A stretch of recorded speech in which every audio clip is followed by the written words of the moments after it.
breaking news or whatever. They're on another one. Gang, gang. Yeah.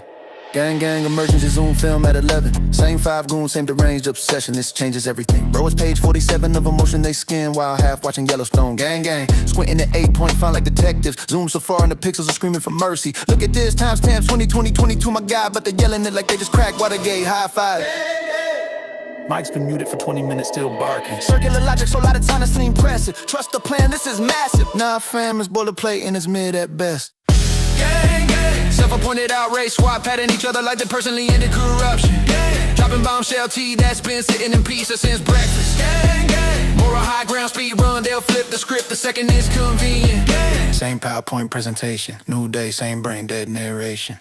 Gang, gang. We're not obsessed, we're just passionate.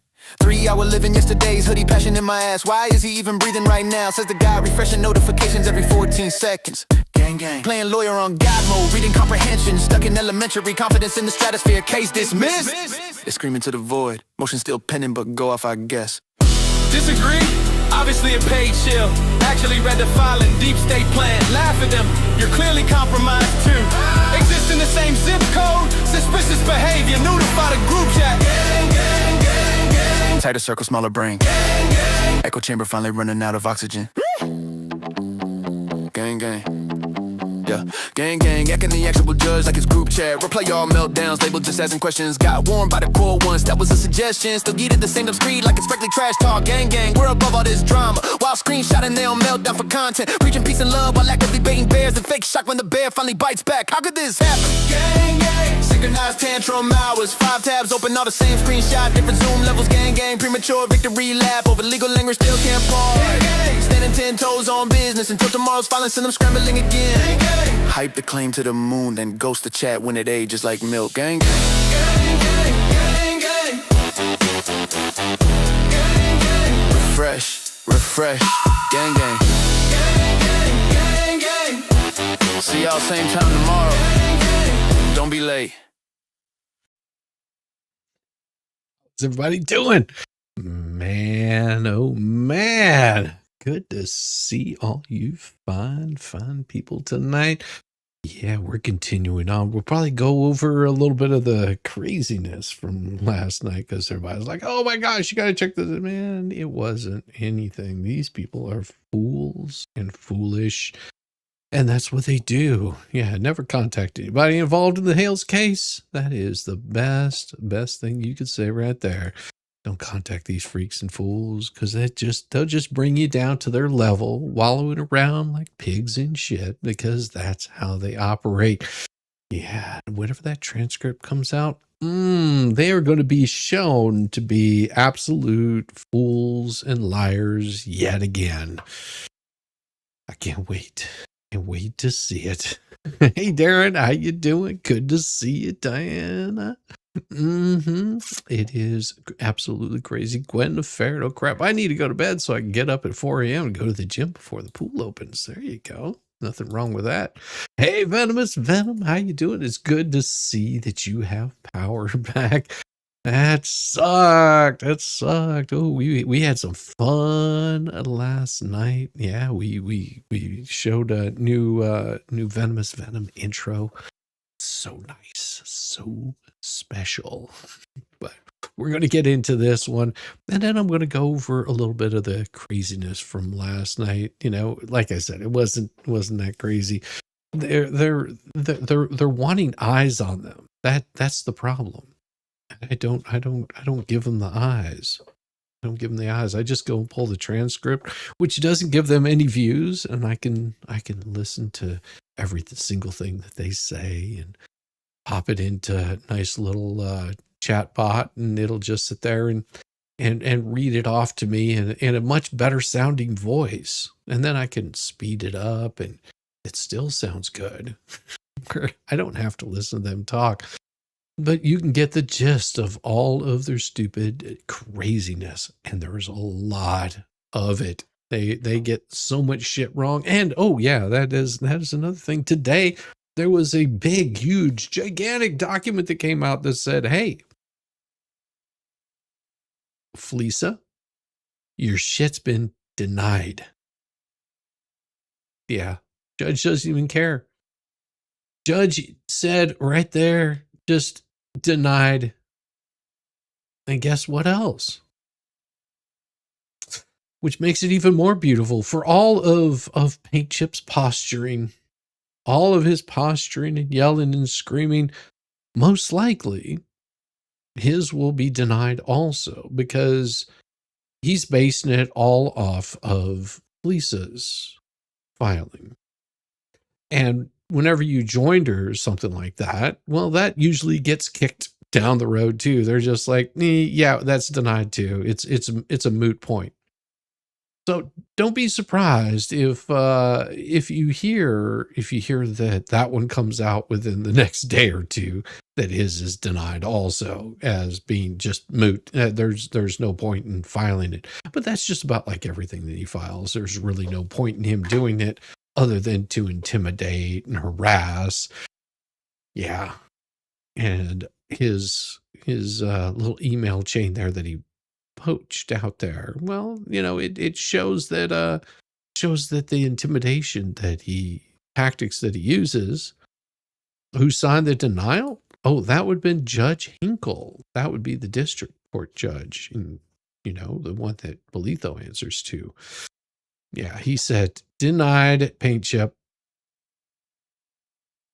He said denied Felisa. No, he hasn't said denied Paint Chip yet, but it's coming. Don't be surprised if it's right around the corner.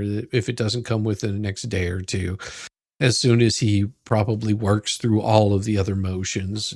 Randy made a pretty solid argument there. He didn't even refer to Randy's filing. He just said, "Gone, it's garbage." Interesting. All that hard work your little AI machine did there, Felisa. So good, so wonderful. Oh, not the magistrate? Gosh. Yeah, is it denied? Sit down. That's right, Star. Yeah, it's amazing. Oh, not the magistrate. Gosh, I wonder what happened there. Why would he get involved?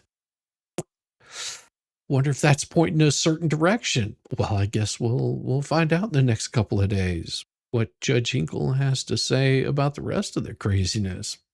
But in the meantime, we got this. This is from a couple of days ago. Now, if you haven't seen the whole thing, go check out the whole thing on Jeremy's. I will be commenting on it all, pausing, stopping, making a whole bunch of probably snide remarks. You never know.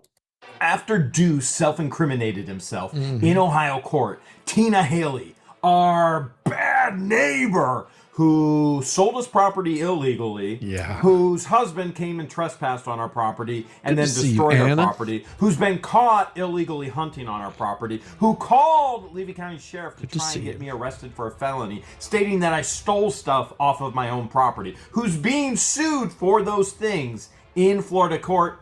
She was called next to the stand. And after her, Crook. Oh, and we're filing perjury charges as well. Well, you guys can tell me if I'm right or correct, but isn't Tina the one that the memorial is basically for? I mean, it's supposed to be a relative of hers, right? And that's why that memorial is supposed to be going there. Tina seems very interested in and very vested in going after Jeremy. Isn't that weird? Huh. You're gonna find out why. You look pretty nice for court there, George. And if you haven't reached up and hit that thumbs up, If you want to go a step further, you can do a super chat. You can also donate to the griftathon that we're doing to make sure we can get those court documents. And also if you're just like, you know what, I just would much rather more money go to the creator, you're always welcome to go over there. It's pinned right up there in the top of the chat, up there in the corner.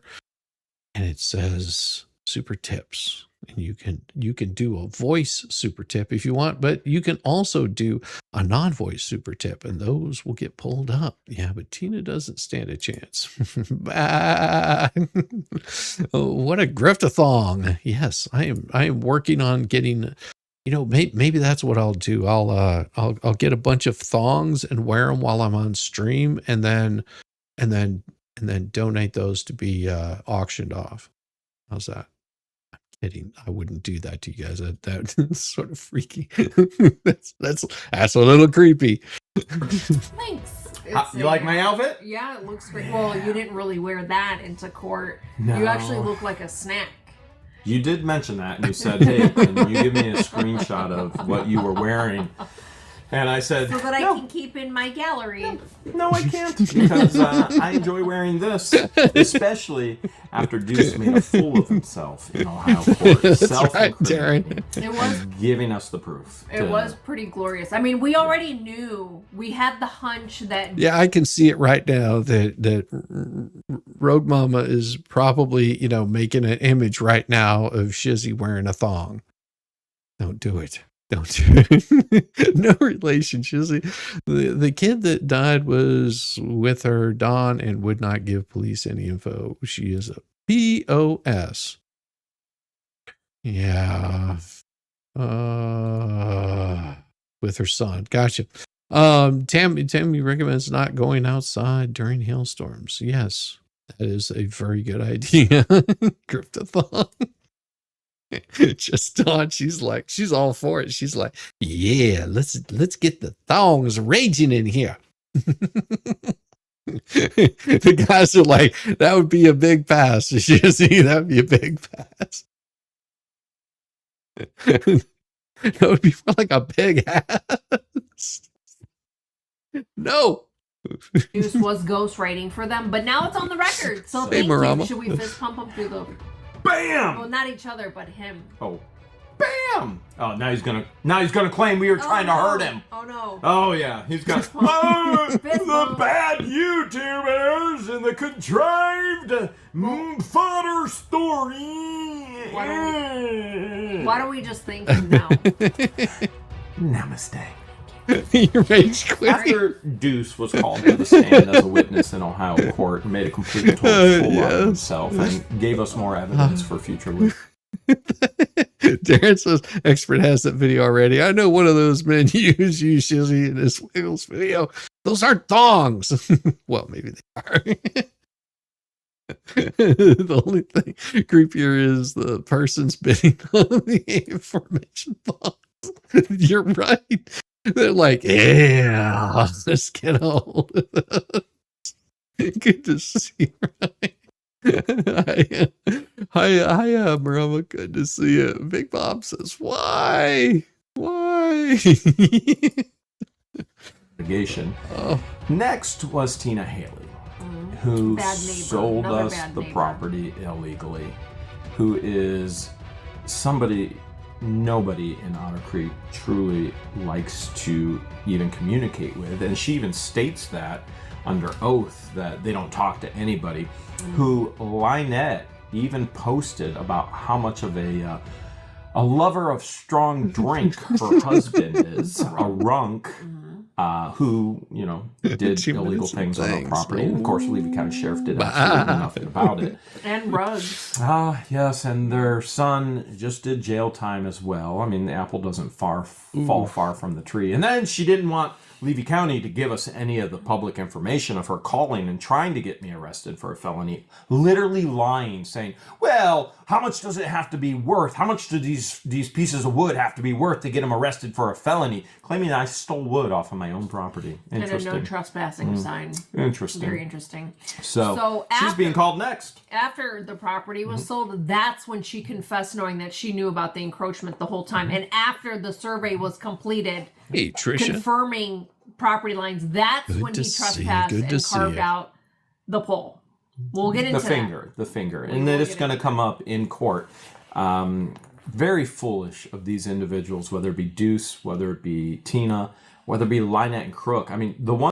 See, the thing, I don't think they understood that. I think that the flea finally understood that everything that they say in under oath can be used in other court cases. All of that can be used in other court cases. Everything that they're saying under oath is going to be added into other court cases. It's going to show the behavior of these people. Like every single bit of it is going to be shown because of the way that they've been acting. Whenever I'm sitting here listening to this, and you keep this in mind. What you have to keep this in mind is that there's, they are on the record of saying very specific things to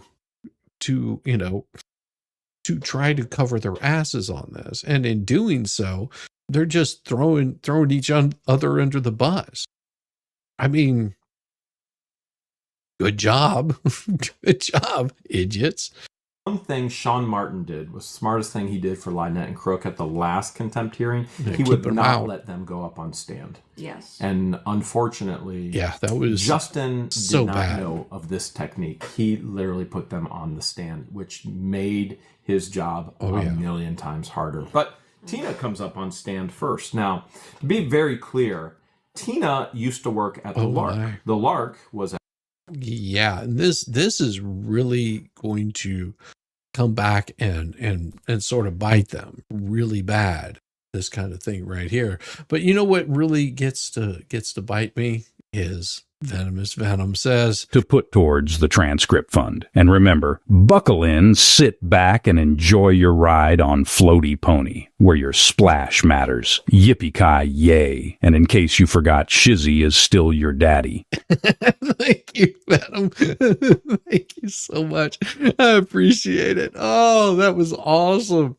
Thank you very much. Yeah, that's how the super tips work. And you can put things in there like that and really make a difference in all of it. Oh my gosh. And I just, thoughts out to you, love, because, and I do want to say that Deborah Baker, you are absolutely wonderful, and she's been in the hospital, so prayers out to Debbie Baker, because she's been down for a little bit, and she's I hope she's getting better. So send some prayers and thoughts out to Debbie Baker. She's absolutely wonderful. Thank you very much, Debbie Baker, and you get back up on your feet, and we're thinking about you. We want you back hanging around.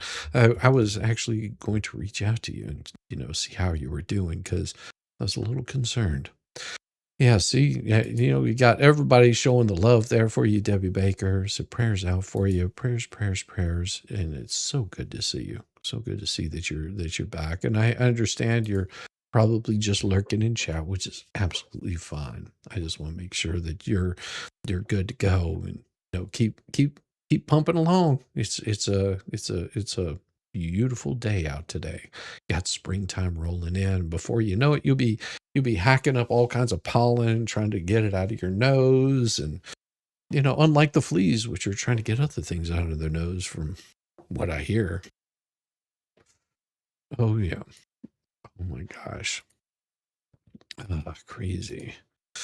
Oh, the document. We cleaned it out. We have everything. Not to mention, we were told about why she was let go from the Lark. She was let go for inappropriate physical activity of the hostile nature against client.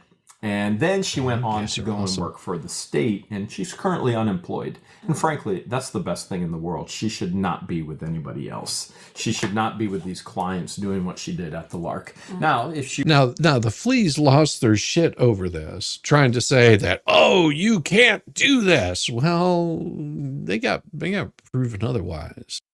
See, if Jeremy owns that property and the ARC didn't come and get those documents, if the ARC said, yeah, we don't care, they have every opportunity to pull those documents out of there.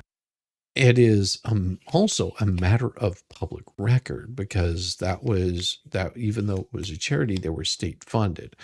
So what are they worried about, hiding from here? It's more of this fake outrage that the whole little what the hell's ecosystem does. This is what they have to have. They have to have this fake outrage to show, oh, Jeremy's just bad. Jeremy's just bad. Jeremy's just bad. And that they will harp on how horrible Jeremy is. The whole time they're doing everything that they're accusing Jeremy of doing. They're talking about Jeremy being, stalking them. But this is what they've been doing. They're going and watching video cameras just to keep an eye on Jeremy's property. Third-party communication is the kind of things that they're doing. The reason that the flea didn't show up is, why in the hell would she show up? She gave them all the information. If the judge doesn't see it, she's clearly biased. You're giving them old information.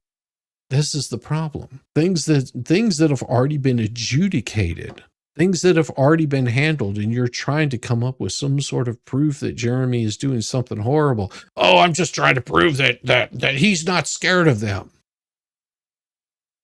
Why? Because he goes on a stream and says that he is going to pursue everything within the legal realm to go after you. So therefore, Jeremy is stalking them.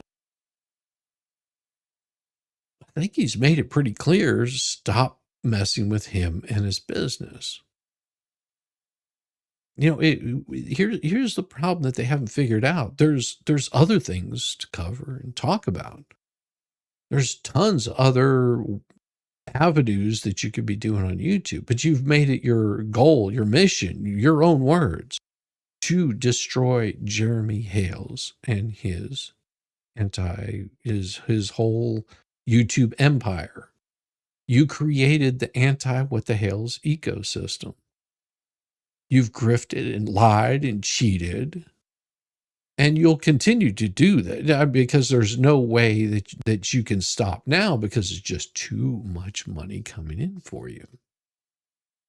It's sad. It really is. But hey, this is what we come to expect from the whole Anti-What the Hell's ecosystem. If they can't fight one way, then they'll come after people that are covering the story, but not covering it like them, because we're not telling the same story that they're telling. You're too stupid and a sheep. You can't see the lies that he's telling. But so far, everything that Jeremy's shown has been true.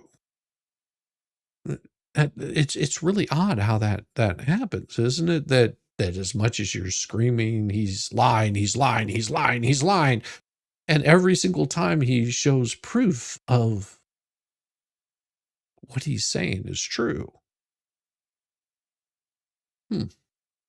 Funny how that works. Who's the cult? She wants to say I'm defaming her, she can file a lawsuit because I have all the evidence and the truth on my side. But she won't. Hey, just the same sheep as watcher. Lisa, just the same as all these other. I saw this and I thought it said sheep watcher. Thank you, sleep watcher. Hey, Shizzy, chat will hang out for a bit. Mostly we'll catch up on replay. That's absolutely fine. I love the replays. You guys are absolutely awesome. You are appreciated, and that's what I enjoy about it.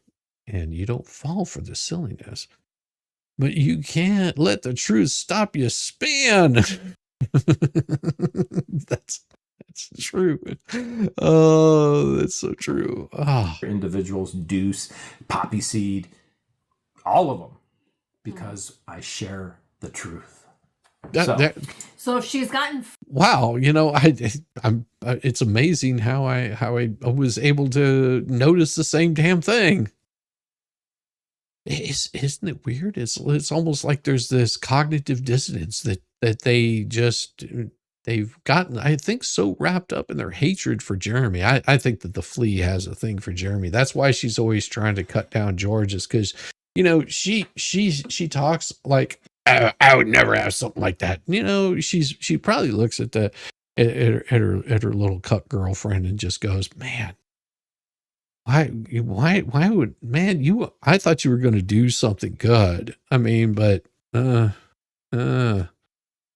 man, here, let's act like we care about each other online, because clearly you really don't have a whole lot of respect for one another. It's really, really weird how that works.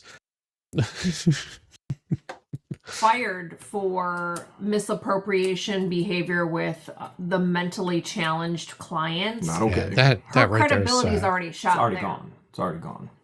And then getting fired after 4 years for working with another company that does the same thing and handles the types of clients. Well, we don't know if she got fired from the state. She was working for the state. All we know is she's unemployed. We don't know if that was a firing. We know.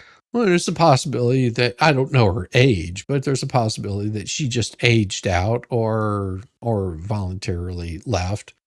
I mean, maybe she would have been better off as a Waffle House waitress. I don't know. Oh, the lark was the firing. So, well, I'm going to assume history repeats itself, and therefore, I agree. There are patterns. Potentially may have gotten. I agree. There are patterns, but we only know for certain that she was fired from the Lark. We don't know about Florida State, which is who she was working for. She got fired. We just know she's no longer working, which we're going to dig into right now. So Justin, after removing Deuce from the stand and literally the judge saying, "You're done." Now Tina's on the stand. So where did this all go with Tina? George, what do you have in your notes? Because we've got notes. I thought I saw her here earlier. My notes. Notes. Well, let's see. What is today? Maybe not. I think I know where Heather May is. See, this isn't really scary that I would know these things. I know exactly where Heather May is, and she is having a beautiful night. And she will probably be on a little bit later, but right now Heather May is busy doing the Lord's work. So don't you worry. She's absolutely fine. The only reason she's not here is she has got something else going on. She will be possibly on later, or she might come by tomorrow. But yeah, she's not going to be here on a Wednesday. She's good. She is absolutely good. You see Tina's mouth moving. She's sitting outside. It looks like she's sitting outside and her phone is muted. And so it took her about 2 whole minutes to figure out. This is what you're seeing. This oversized mouth who cannot figure out how to unmute herself on Zoom. That's me so wrong. So it took her 2 whole minutes. I've had this happen before because I have to do a lot of stuff on Zoom. So I'm like, it's a constant, watching people just like they're sitting there just going off. It's almost like watching The Expert. Just he hits his mute button, disappears, or I've done this too. I just sometimes reach over and hit the mute button, and then next.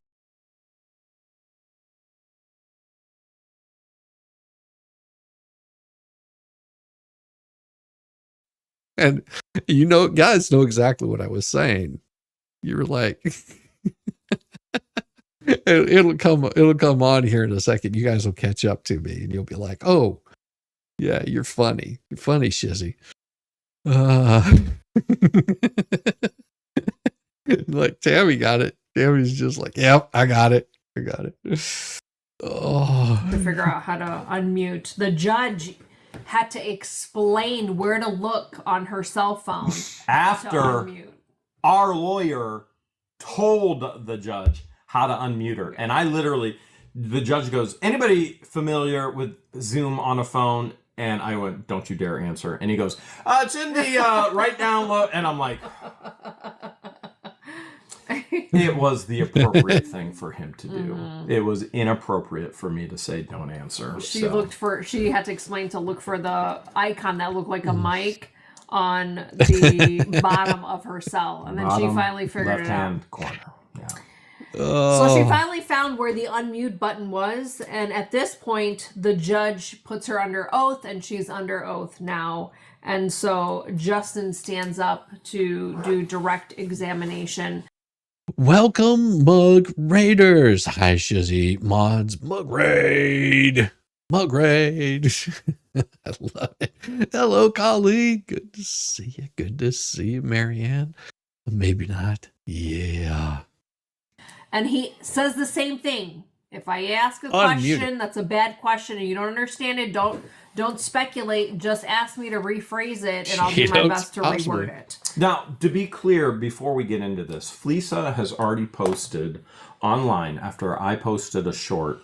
She has posted, and I share that Justin threw the entire Anti-What the Hell's ecosystem under the bus. Correct. And he did. Yes. Completely. He 100%. specifically stated those that are harassing him. So Imagine that. Those that are harassing him. I don't know who Justin is. I don't care who Justin is. Apparently, Justin is an attorney for Lynette and John Crook. I don't know anything about him. I couldn't even tell you what the guy looks like. Why? Because it doesn't matter to me. I don't go and search these people out. Sometimes I'll search out whenever there's people coming on and they're stirring up garbage. But everything that from what I understand, from what I can tell, and this is all secondhand knowledge from everything that I can tell, is that Justin is handling the case in Ohio, and he's an attorney that's doing his thing.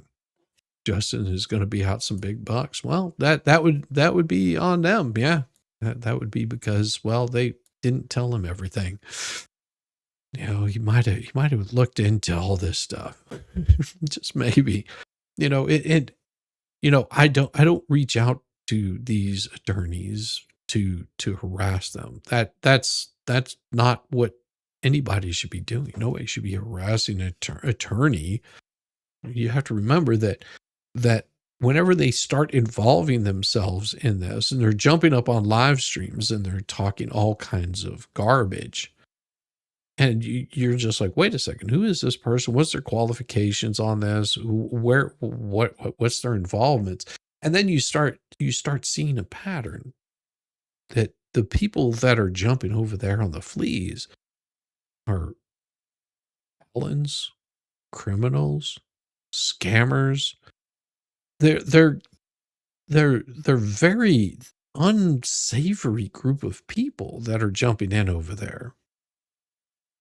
It makes you wonder, what was it that someone like Slug saw, where he was like, yeah, I don't want any part of this. The things that they're saying isn't appropriate. The little backroom chatter, the little digs at people. I don't want to be any part of this. Because they're out here trying to take down somebody that is undeserving of that. So it becomes really crazy. And then you got Shara that's like once I started looking into what Jeremy was saying, he was proving himself correct again. Everything that he was saying was actually happening. And then you start seeing that proof stack up, the little snide remarks that you sort of brushed off as just hyperbole, and you're going, oh, they're talking about hiring somebody to delete Jeremy Hales and feed him to the alligators. They're looking to dox Megan. They're looking to dox Tug. They're looking to dox Shizzy. They're looking to dox Georgie. They're looking to dox Mr. Coop. They're looking to dox all of these people. They want to come after everybody in their little group that they feel has done some wrong by covering the story from a different perspective. But they're getting it right. And that really screws their narrative all up. It drives them up the wall, because now they've been building up this narrative. They've been running this PR campaign, and then people start looking at it and they start picking it apart. And all of a sudden, all that hard work, if that's what you want to call it, is gone. All of the way that they were framing everything, all the PR work that they were doing gets completely shot out of the water. And the beauty of it is it's not that hard. It's like shooting fish in a barrel. They're just their lies are so contained and so easy to break down and so easy to destroy that you're just like, half the time I'm just like, really? That's the route you wanted to take on this? That's what you wanted to say? That's how you wanted to react? I mean, it's the same thing with this all this Topher running off and doing his own damn thing. It's so easy to debunk them. It's so amazing that there's proof of them going to harass Megan Fox. Megan Fox FOIA requested something, or somebody FOIA requested it. Maybe somebody else did and gave it to Megan Fox. I don't know. It was FOIA. She got the documentation. She pulled it up and started playing it. No different than if it would have been FOIA'd from, Jim down the street. It wouldn't matter. Got it from the same damn place. Anybody else would be welcome to it also. Anybody can FOIA information. Get that right there. And then they're trying to put some sort of spin on it, like it's the worst thing that they've ever done. No, you're detracting away from the main issue. You had what you call a child, a 19-year-old man. You call it child, but 19-year-old man, make it whatever it matters. He has the mental capacity of a 15-year-old. Okay, so you managed to lose track of this person and have the mother in a panic because she can't find her son while you're doing a live stream and thinking that that there's not anything to be concerned with there. Like, go fuck yourself. You are out of your mind. Like, there was no concern for him, no concern for Jeremy Hill's son. Yeah, you rode that gravy train for as long as you possibly could. And if I'm not mistaken, didn't Jason come back and say that was a bad idea and I regret even going on with these fools? Yeah. Or maybe they're still really tight with him. But, it seems like, yeah, they have this thing about using children, right? That's an interesting thought. Rickles has been here for 14 months of membership. 14 months. Yike. You're getting old, dude. Yeah. I sort of grow on you like a sunspot. It's okay. You'll be just fine. Hey, Max Labs. Good to see you, brother. Glad you could make it in here tonight. Hope you're doing well. I think you saw that huge document today. It was massive. Oh my gosh. Oh yes. Hey Kevin, they forgot about Jason Hales. Yeah, that they tend to forget about Jason. It's weird how that all works out. Okay, be right back. Tug, what was your it? Tag. Tag Wes, you're it. Oh my gosh. Inspector Guy, good evening, hon. Yeah. I say I have such a great chat. Guano is the one who brought Jeremy Hale's son into it. If truth be told, I don't know. I don't know anything about Jason because, well, I don't have any reason to try to involve myself in that kind of business.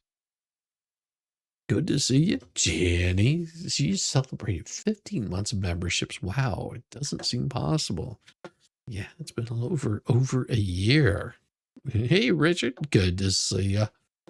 Good to see you. He names Fleesa, Deuce, Paint Chips, Vomit by name. So Fleesa then comes out and says, court began at 9:30 a.m.-ish. Witnesses came forward and were questioned. Closing arguments took place. The case is now in the hands of the magistrate and a decision will come soon. All true. Then she edits it after I release a short stating that the lawyer threw them under the bus, specifically Fleesa and Deuce. She says, Lynette and Crook's lawyer did not throw the Anti-Wth the Hales under the bus. He threw everyone covering the story under the bus. Don't let Hale spin that blank blank. Now, hold a second. She just admits that I told the truth. She says he threw everybody under the bus covering the story. So she admits he threw her under the bus. Now, here's the issue. He only threw Anti-Wth the Hales. Those who were in violation, third-party contact. Yeah, that is absolutely right. Flea and Tori Sloppy was more worried about the cop cam coming out and making them look like, well, looking like the humans that they are. That's what brings it all around, making them look exactly like the humans they are. Yes. Harassers, agitators. He didn't say a thing about Megan Fox. Didn't say a thing about Tug. Didn't say a thing about Shizzywhiznut. Didn't say a thing about Mr. Coop. Nope. Never, ever, ever came up in conversation. It was only those that Lynette and Crook are being found guilty of third-party contact, harassment, agitation, the Anti-Wth the Hales ecosystem. He threw them all under the bus. Yeah. Stating that they were using Lynette and Crook as pawns for profit, fame, and fortune. His words. No. And see that's really what should be pointed out, because I'm not getting any fame or fortune off of this. I mean, truth be told, my fortune, lack thereof, is made elsewhere. I could be covering anything right now, and I would still be, you know, making money at doing YouTube. It's not a whole lot. I mean, if you look at how the algorithm works, man, my numbers from what, a year ago are completely different than what they are this year. And that's across the board for everybody. So, you know, hitting that thumbs up and that like and all those neat kind of things that make YouTube go, well, maybe we should push this a little bit more. That's what you do. That's how you get that algorithm working for you. That must be some bus. 100-seater plus would need lots of sheep. Gang, gang. Yes. Come on. So don't believe the spin beepity beep from a fat, toothless flea who wasn't even there. Yeah. Okay. So she's going off of the words of either Lynette, who she has specifically stated that she's a liar and don't believe her, and that she's ungrateful and untrustworthy. Or is she going to take the word of Crook, who's illiterate and is into the strong drink and mixing his prescription meds with his drink, which we know that because Lynette shared that with us. Well, we know a lot about the Haleys as well. So anytime you come home in the evening, you smell nothing but skunk. All up and down. Oh, yeah. I already have plans for when the Hale stuff is done. Fish videos and gaming. Yeah, you can do that at any time. That's the cool part about it.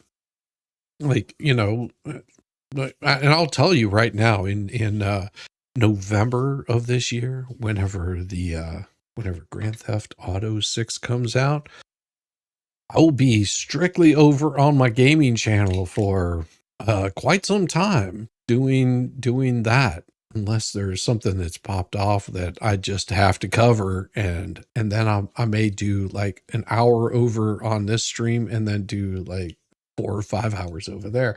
We'll see, because that, you know, as soon as that one comes out, I'm going to be playing that. What I may do is play it and just record it, and then just play those as videos. We'll see, because then I can do any sort of editing and that kind of stuff. Found Megan through legal vices, which led me to Tug, which led me to you, Shizzy. Oh, thank you very, very much, Marianne. And you know, it's interesting because I found legal vices through Nick Ricada, Andrew Bronca, which is a self-defense attorney, and you know, is really, really, really good people. I've actually had him stream before, been on streams with him before. Really, really good people. And you know, Steve Gosney, I ran into the expert through somebody else I streamed with a while back. And you know, we all, it's Shizzywhiznut Gaming. Yeah, it's just, and I've got like I don't know, 100 subs over there, I think, something like that. Maybe it's not a monetized channel. I mean, I don't know if it'll ever get monetized, but yeah, it's just Shizzywhiznut Gaming. That's all it is. Yeah, it's fleas and paint chips denied. Is exactly a head scratcher who didn't see that coming. Yeah, try to tell them that over and over and over and over. The court doesn't care about your feelings, your opinions, your evidence isn't anything. Exactly. Hey, Yamaha. Yeah, that's the biggest thing. Their stuff is nothing but garbage. And I do have an open letter later. Ooh, it's spicy, and we'll talk about it here in a bit. It's good. You'll like what I have to say. I hope. On our property, our road, to the point we can even smell it back at our house. It's that bad. Yeah. Everybody knows that he's been growing for years in the back shed.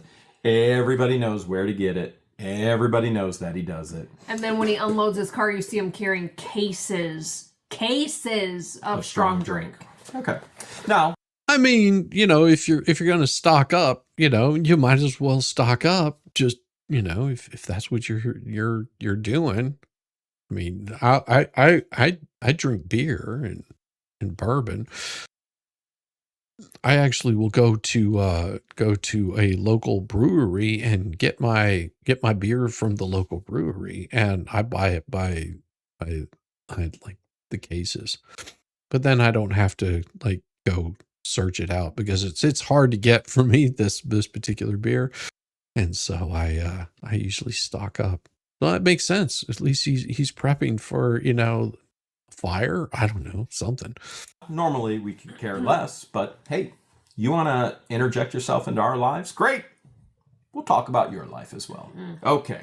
And therefore, we now get to talk about it because these fools literally went under oath in Ohio court. Vegas Rick? Is Vegas Rick in here? I like Vegas Rick. Did you see Vegas Rick in here? Now you got me wondering. The Vegas Rick is in here. Yeah. Vegas Rick's good people. I like Vegas Rick. He'll be the first to say I have nothing against drinking or even those who don't, but I do when they legally aren't allowed to or can't handle their choices. Yeah, that's the biggest thing right there. You know, you have to understand, playing around musicians, I ran into all sorts of people that would drink, not drink, would smoke, wouldn't smoke, would smoke the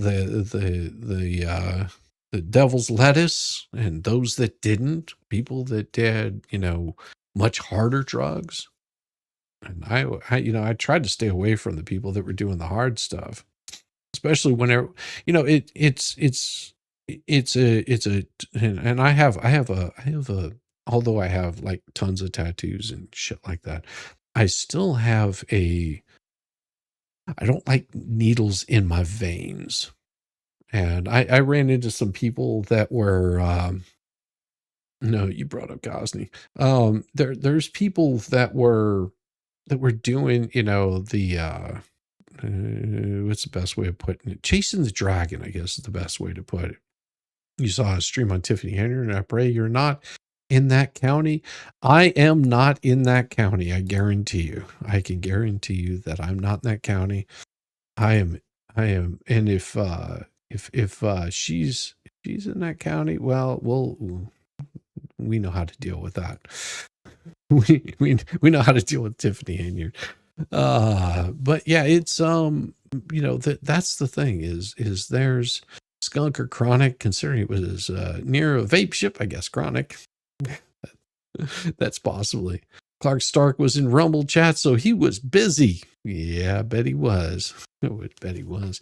No, I mean, you know, like I said, I have a hard time being around needles. I don't like whenever I had to go to MEPS and get my blood drawn, I had to turn my head away because I had to go to MEPS twice. The first time I went, I was in, but I snapped my leg 2 days before I was supposed to go to basic. So I had to go back to MEPS after my leg healed. And then whenever I went back to MEPS, I just turned my head the other way. I didn't realize it would make me pass out. Like having a needle in my arm, and I've had an aversion ever since then. Like you won't find me donating blood. No. I don't like I don't like things in my veins. And being around somebody that was injecting Mr. Brownstone, I guess is the best way to put it. It made me very uncomfortable, and I was more than happy to cut off being around somebody like that.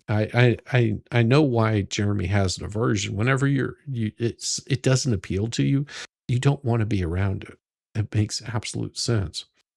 Oh, and thank you so very much for the $10 Lemon character doing a victory dance with maracas in his hands. Thank you so much. I love it. Thank you for the super sticker. I appreciate you. That is wonderful. I can't stand needles either. I turn my head, close my eyes, put my hands over. Exactly. Yeah. Needles? No. I don't know. I just don't want to have them. Nope. And of course, there will be one of those movies. I hate needles. When I was pregnant, I had to give 7 tubes of blood. Yeah. I've had to go in to do, like drug tests because, whenever you get hired on somewhere, they require mandatory drug testing to make sure that you're not doing the weed or anything like that. And they take like 2 or 3 tubes of blood. And I'm just like, I really, really despise this. I don't want to be giving out my blood. I just don't want to do it. West Alabama celebrates 10 months of memberships. I'm a wuss around needles too, Shizzy. I've gotten better dealing with it though. Yeah, I have too. But yeah, needles. And thank you very much for being here, Wes. 20-year Army guinea pig. Yeah, exactly. That's exactly what it reminds me of. Just no. Haley. Yes. Now remember, she voluntarily came into this as a witness. She voluntarily agreed to come in and be a witness. I love it that these people did on this. behalf of Lynette and Crook. And just like Deuce, admits her husband trespassed on the property, destroyed our Wait, hold on property. A second. You're getting Okay, which will be used against them in court. Gotta love it. But that's okay because her husband, Brian, has already done that in Felisa's chat, and we have all that for court as well. So, but now we officially have it on the record. So why don't we thank her? You're a fool. Okay. Dumbest people. Seriously, these are some of the dumbest people I have ever witnessed in my life. Well, I lost all respect for her when I found out that she lied to her own niece about spreading her niece's father's ashes back by the creek. She's like, I lied to her. I threw his ashes away. Told us she lied to her niece and threw his ashes away. Why not just give the ashes to the daughter? She's also told us that she's the black sheep. Yeah, I could not imagine doing that. I mean, that to me would be like one of the most vile things to possibly do. And Debbie Baker has also sent another super chat. What she says is she wants you chat, all of you chat. So listen really close. She wants you to know that she says thank you for all the prayers that she can get and appreciates every single one of you. So thank you. And thank you very much, Debbie Baker. But chat, she says she appreciates the prayers as much as she can get. She would appreciate those. Awesome. Of the family. And the whole family hates her. Mm-hmm. And so that was a red flag as well. But I lost all respect for Tina when I found out she lied to her niece and threw away his ashes versus spreading the ashes like she told her that she did. So All right. So Justin goes on to ask basic I'm going to let questions. some air in here. I'm going to open a window. It's a little warm. We've been filming for a little bit. You just keep going. Okay. Do your So thing. he goes on to ask. Yeah, could you imagine? Now, you have to understand that they filmed a lot of these after the court hearing, and they recorded for 7 hours. That is time out of their day that they could have been doing something else that was productive, but they had to deal with this damn court case. They had to deal with this damn court case. And it's you know, if these people that were stalking them and harassing them, trying to destroy their business, if they would just stop, imagine what those 7 hours could have been done doing. Just amazes me. Hey, look at this. All the love that everybody's sending out to you, Debbie Baker. They're sending tons of prayers. I mean, we've got the chat just going crazy. Just absolutely going crazy for you, Debbie Baker, because we want to see you all come back, you know, just happy and being here. Thank you so much. And Colleen with it, and Marianne and Marama is praying for you. Tammy Bugard, Max Labs is praying for you. We've got Aussies. I've been really worried about Debbie. Glad to hear from her. Debbie Baker, prayers going up, hon. Debbie Baker. Ozark Teller. Venomous Venom. Debbie Baker, get better soon, love. Got, yes, Max Lab, she's in the hospital. Prayers for Debbie Baker coming in from Susie Minner. Trisha Owens coming in. Debbie Baker. We got E. Poindexter showing some love. We got Big Bob showing the love. And it just keeps coming. It's just like, oh my, look, got Noreen. We got Big Bob still with more prayers. Frankie. I mean, it's just like showing the love for Debbie Baker. Thank you guys. Thank you, chat. Oh yeah. See, I mean, it just keeps coming. Carol Smith and Blossoms and I mean, you guys are just awesome. Awesome. Welsh lady coming in. Hey there, beautiful. I'm sending you all the prayers going up, thinking of you, darling. Most definitely.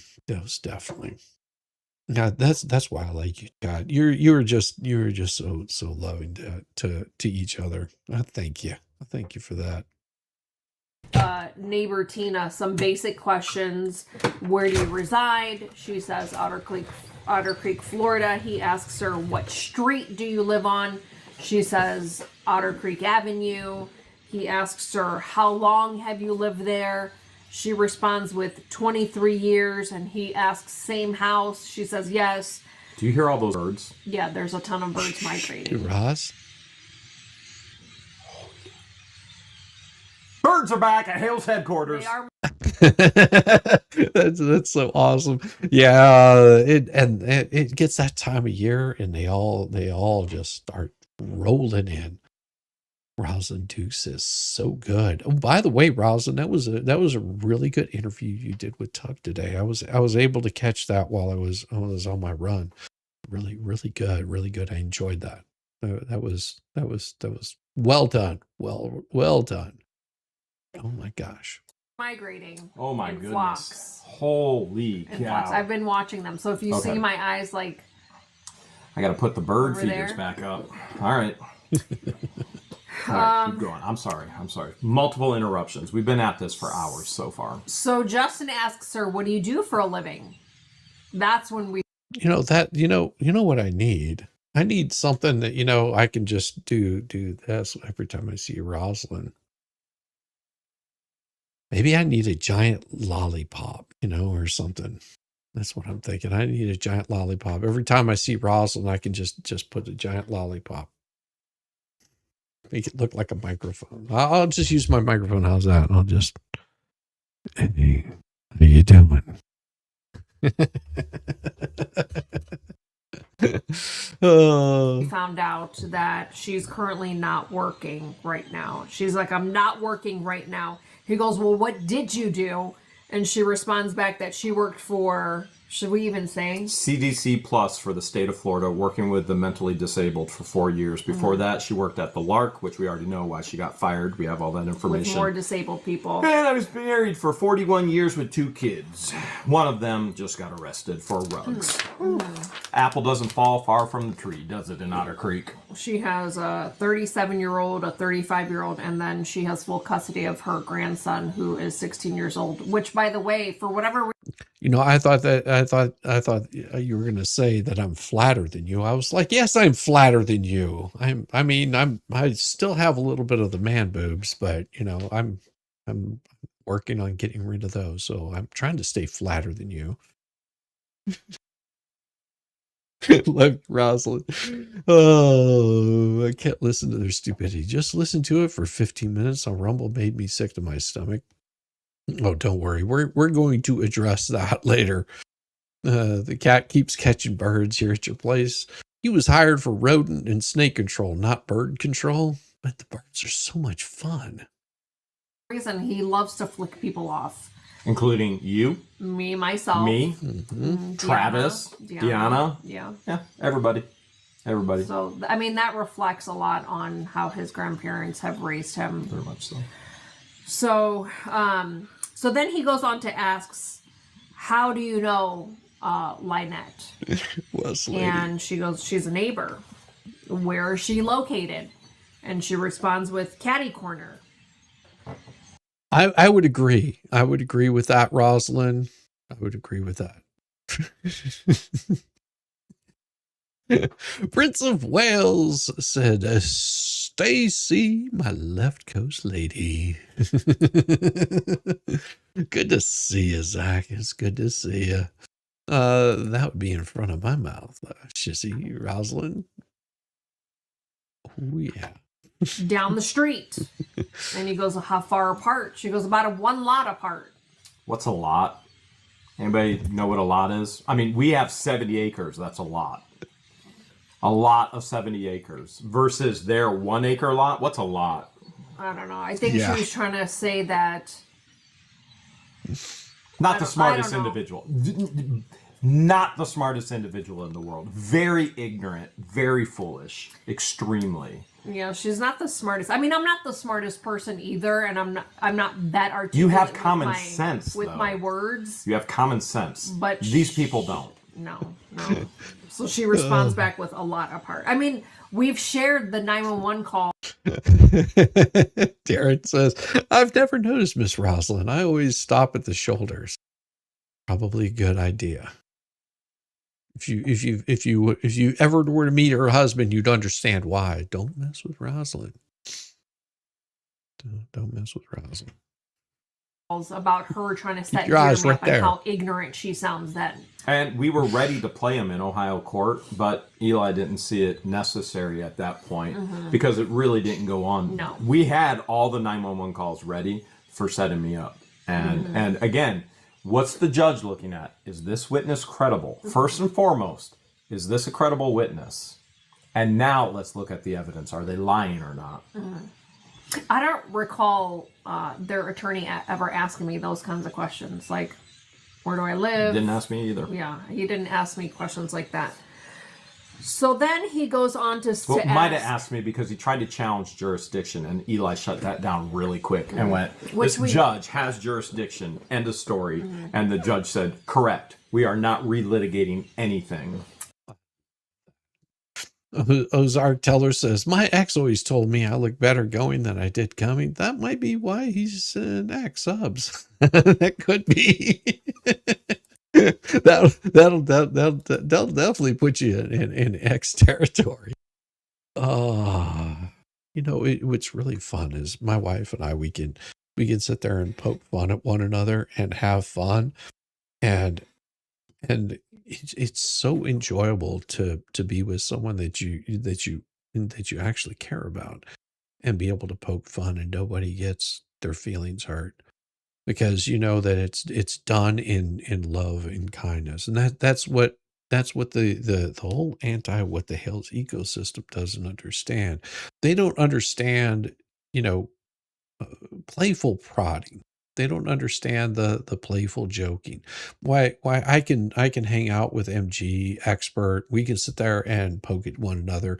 That, you know, we can have, you know, venoms come in and poke at me, and we don't get upset at one another. But you'll watch over there on the whole anti-what the hell's ecosystem how they mistreat each other out of spite, hatred, and jealousy, and you just you're like, wow. I mean, you know, you've got what's her name, Tammy J over there, and I wonder if she's starting to realize that it's the Flea show, that they'll do whatever they want to, even if it means that they ignore everybody else around them. That they'll treat everyone like trash around them. They'll only be nice to them whenever they're useful.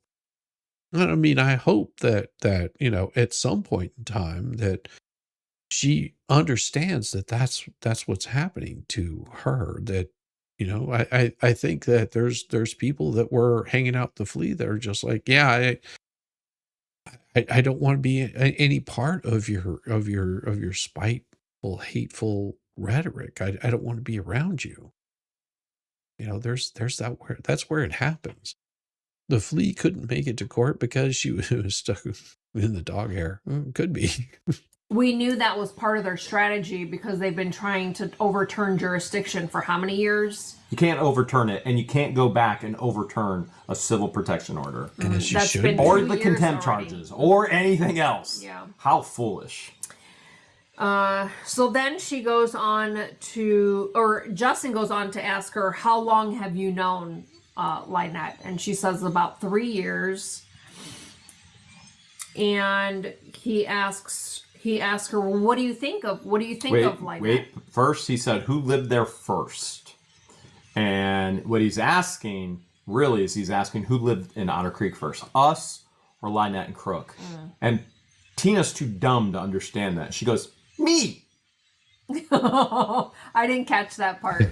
And he goes, That's so wrong, man. okay. Which we all know who lived in Otter Creek first. We lived in Otter Creek first.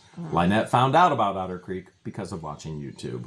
The same as all of the antis. The only tie they have to us is watching on YouTube. So then he goes on to say, have you ever had any problems with Lynette? That's what I have. Right. Well, he asks, well, what do you think of Miss Preston? And she responds like, she seems nice. She's a good neighbor.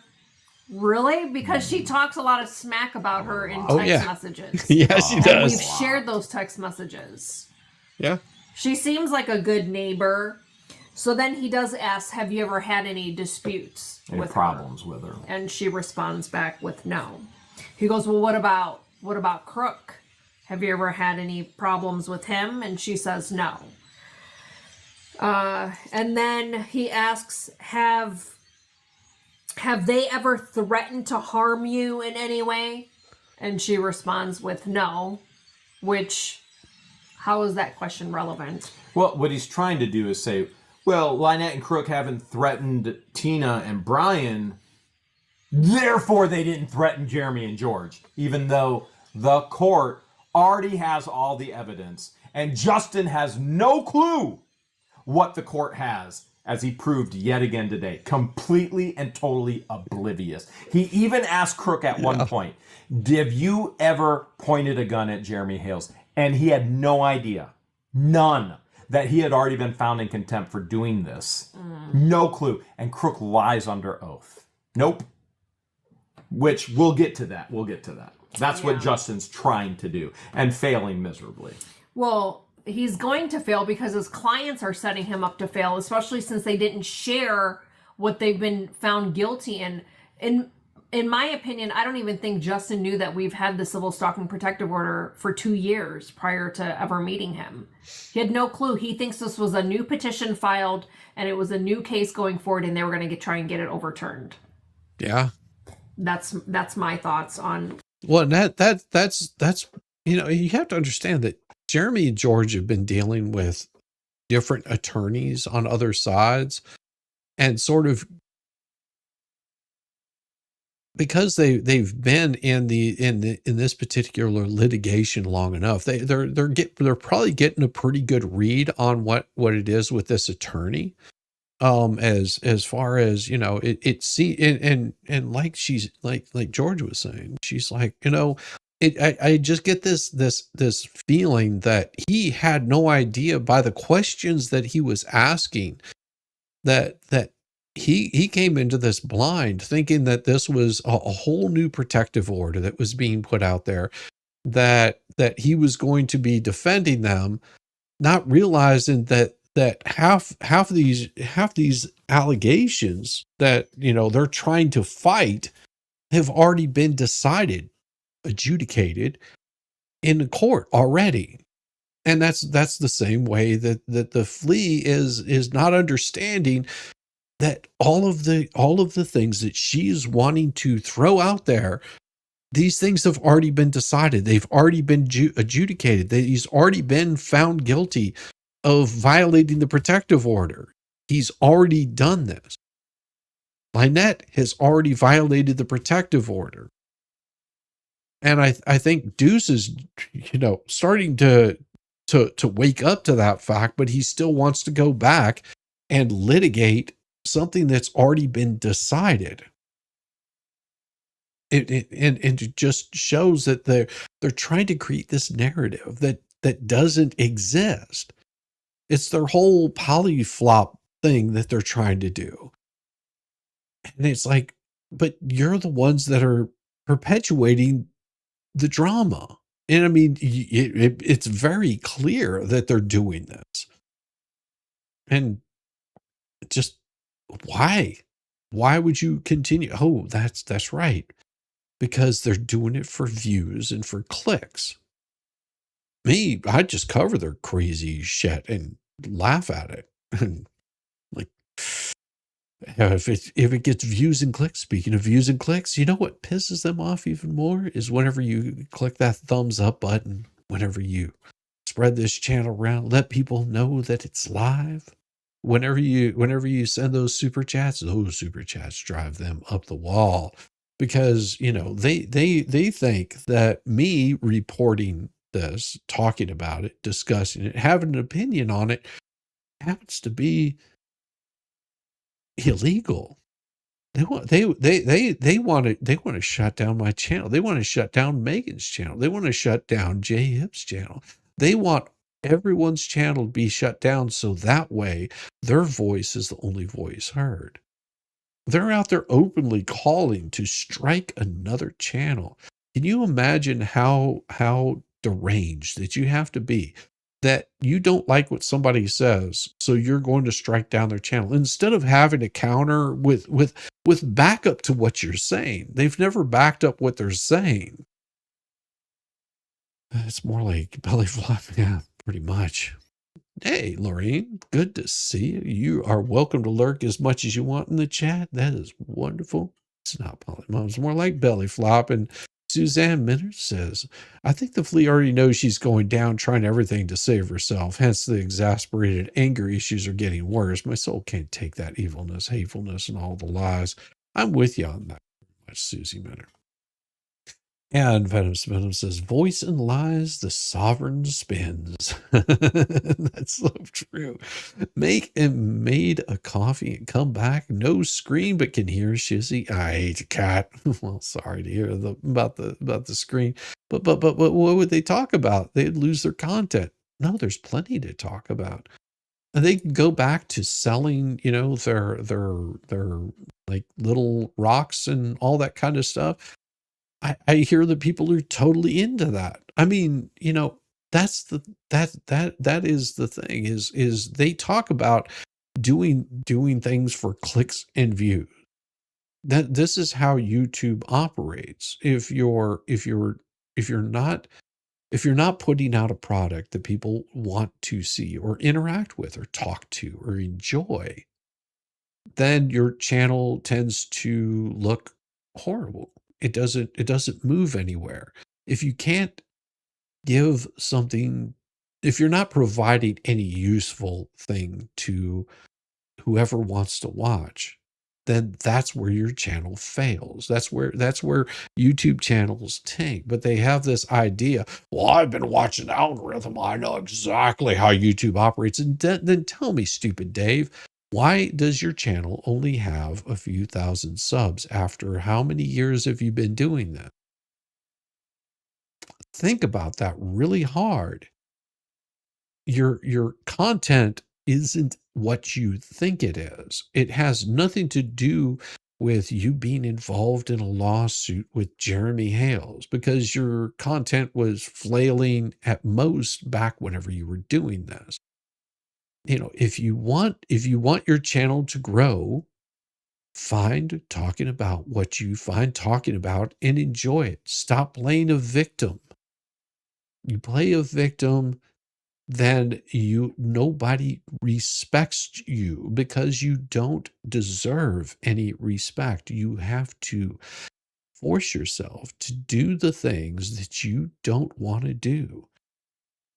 At certain points, it's called like work. And, I get to enjoy doing what I do.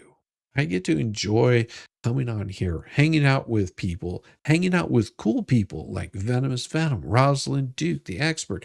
I can go through a whole litany of people that I enjoy spending time with. Mo in the deep end. We have a good time. And we don't have to sit there and trash people. We don't have to go after them and try to destroy their livelihood. We just expose whenever they're destroying their livelihood. Go, well, that was stupid. I guess, you shouldn't have been calling dude daddy whenever, you were doing a DUI test. You have to find some sort of entertainment, because you realize that in this position where I said what you see, I'm an entertainer. You want to see the monkey dance. You have to provide something useful. If you're not providing anything useful, stupid Dave, then go provide something useful. Lisa, if you're not providing anything useful, go provide something useful. You'll be good. Your channel will grow. It will prosper because you're giving something that somebody wants. Right now, all you're doing is giving fodder for what you call the minions. So stop giving them fodder. Find something new to do. But the problem is you can't, because you've got nothing else to do. Because you are a hateful, spiteful, evil, crooked, conniving, thieving piece of shit, in my opinion. Why all this verbiage keeps coming up.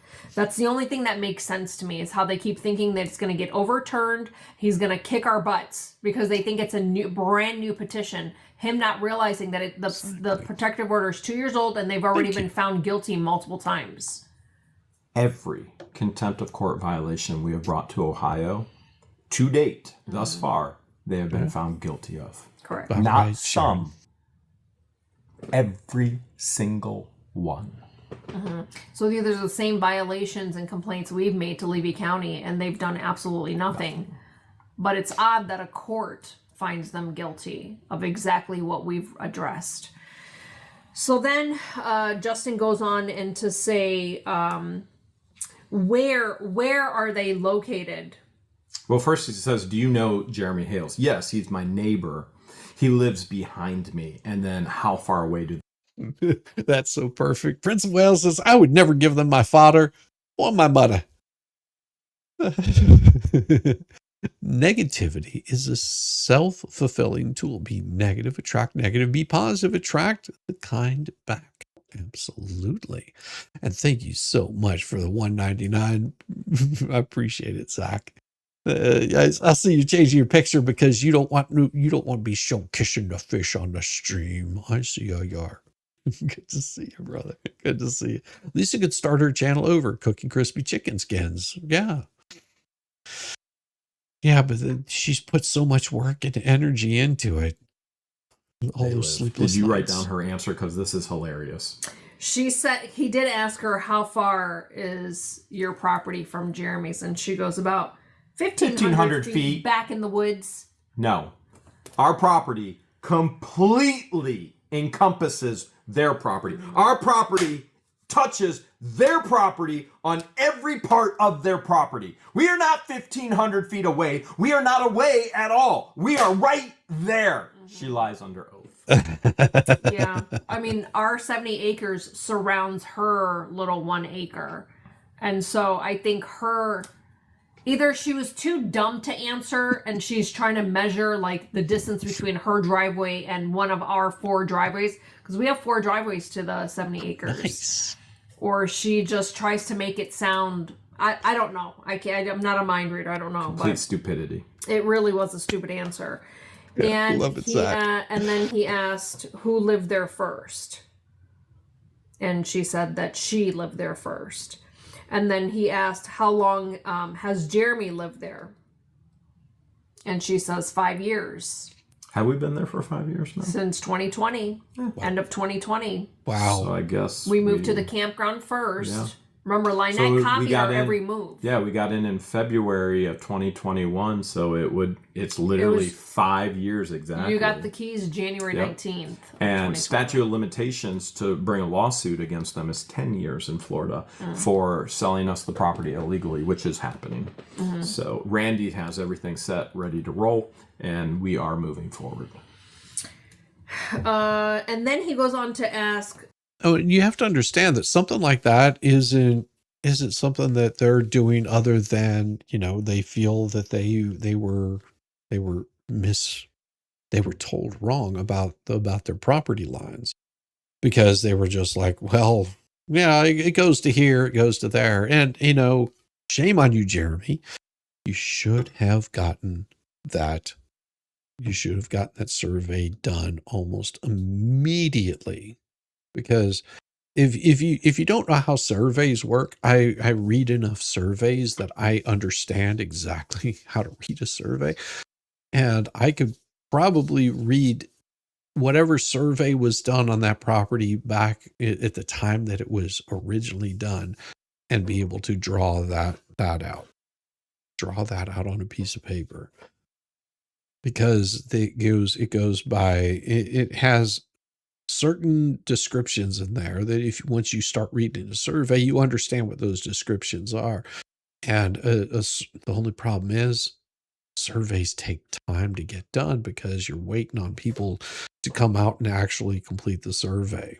And you want to make sure that it's done by a reputable company. You're not just going to have some jackleg come out there and say, oh, I do surveys. No, you want somebody that actually can look at it and understand what they're doing whenever they're dictating and notating everything where it's at, because those surveys are usually filed with the court system, so that way you have a proper accounting of where that property is and how much you actually own.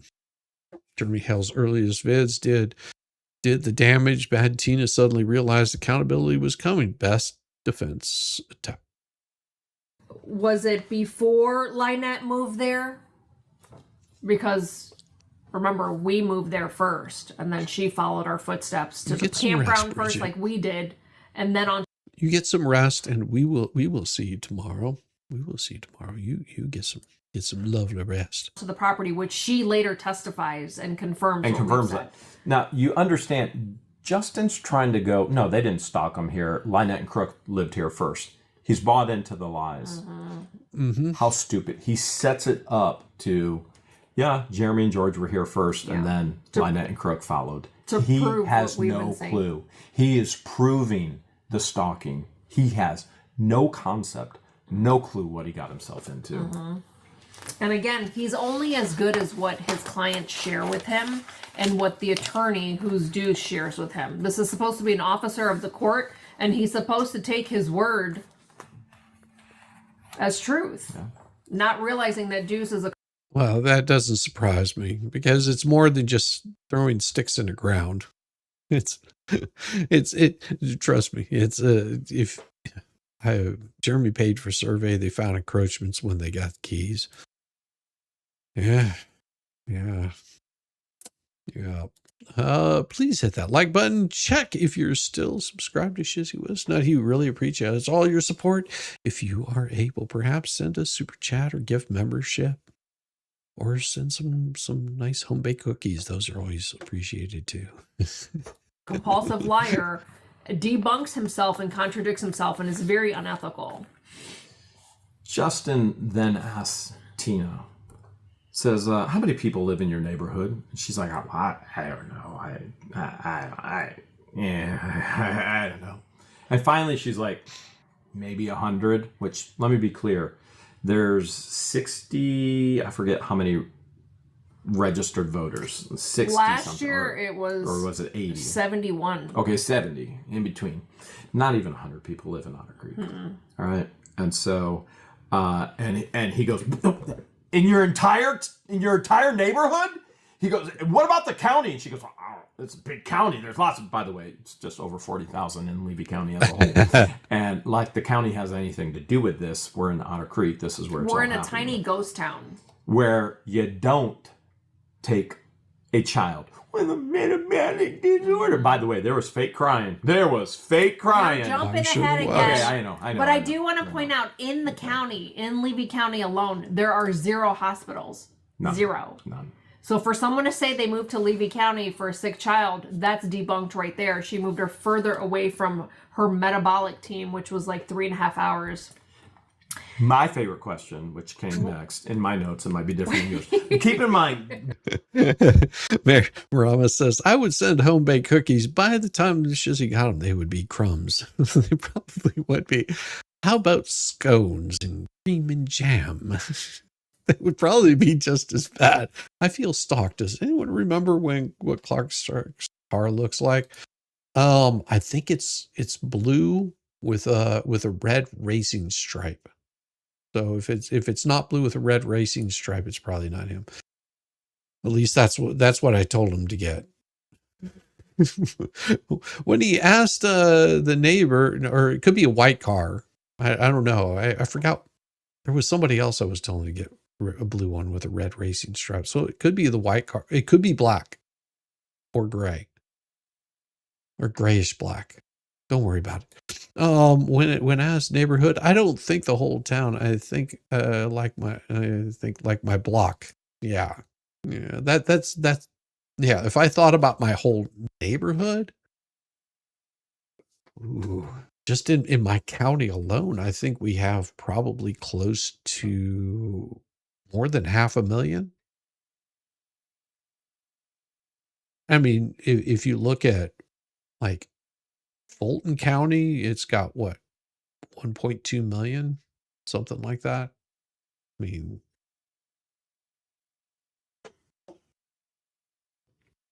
currently it looks identical to my neighbors down with the plate scratch that I did not do. There was half a house they had to remove. Those are fun videos. Drove all over on a gator to watch early video. Yeah, it was really good. Oh, I can make scones. You can break windows with them, but I can make them. That's right. The town I live in has 365,000. It's really interesting. The town that my grandparents lived in had 11. No, that was the amount of people that lived in their town.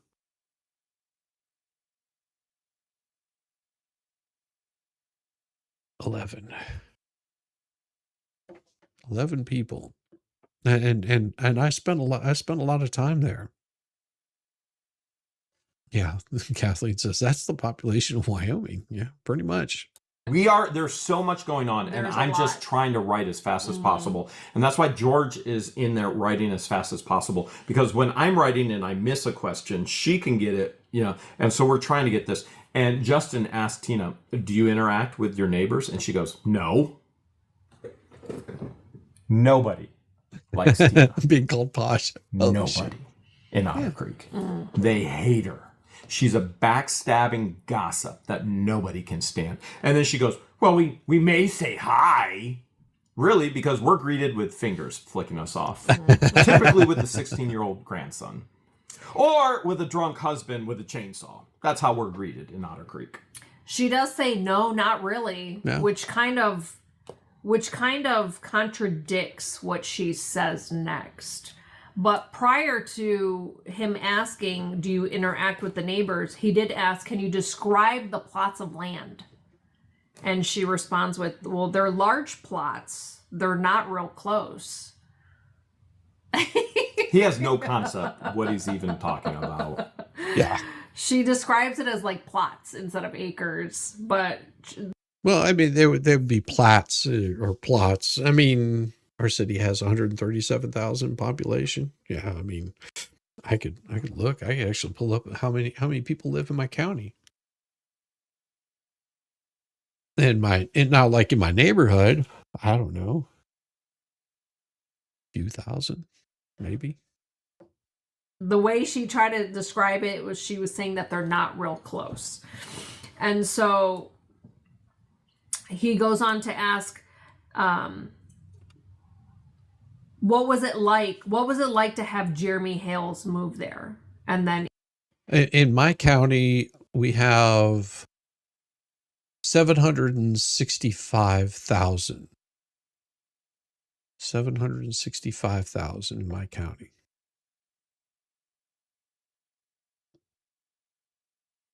Yeah, that gives you any idea. Eli quickly objects. Says, No, first she goes, horrible! It's horrible! well, how's it horrible if she doesn't interact with her neighbors? Now, interestingly enough, we overpay them for the property. We paid $250,000, and at that time per acre, we way overpaid. Not only that, they left As compared to Fulton County, which has 1.09 million residents as of 2024. The population has grown consistently from 1,600 and 710 in 2020, includes a diverse demographic. Yeah, 1,090,354 in 2024 in Fulton County. vehicles on our property. I gave them any opportunity to come on the property and remove any physical item that they left on the property, because they left a ton. Mm-hmm. Not only that, they were so lazy they didn't come and get anything. They left vehicles on my property. They finally That's what it removed sounds like. I didn't have to let them remove it. I legally own those. Oh, the Wilder books. Oh my gosh. Oh my gosh, that's crazy. Carol Smith lived in Fort. Hey, now, Marianne, don't give away your address, okay? Just for your own protection. Vehicles that are left on my property, whether they're licensed to me or not, it's on my property. I own it. Mm-hmm. It's up to me to transfer the title. Right. At that point, they've abandoned it if they choose not to remove it. They've done nothing to get any of the things. They tell me, well, we want a table saw. I paid Travis Willis one time. He is not an employee. I pay him to do a couple projects for me, mainly to get this stuff that they wanted, but were too lazy to come and get off of the property. I pay him to take it to them. Because he knows That's a them. horrible neighbor, isn't it? It's a horrible. You know what? You take advantage of my kindness, my generosity, and I pay somebody to get you the stuff that you claimed you wanted. I took the old family name plaque off of the fence. I gave it to him. Mm-hmm. That's such That's horrible. all It's the things that he's So done. bad. Well, Man. not to mention, remember, she told McIntyre that she has he's left us alone for years, for 2 years. Don't start none, won't be none. Stay out of our lives. Again, contradicting her statement of how it's been horrible since Jeremy Hales moved there. Then Eli objects and he goes, there is no relevance to this testimony whatsoever. We're here to discuss the protective order violations. Which Justin then tells the judge, he goes, well, no, there's complete relevance because all of these feuds are started by the Hales, by these two. The judge goes, I will allow very limited questioning. You want to take it over from there? Yeah, he just to confirm, he's saying that all of these violations See, the thing are that they're trying to say that Jeremy is causing all of this. Just his presence and Otter Creek is what's causing all of the issues.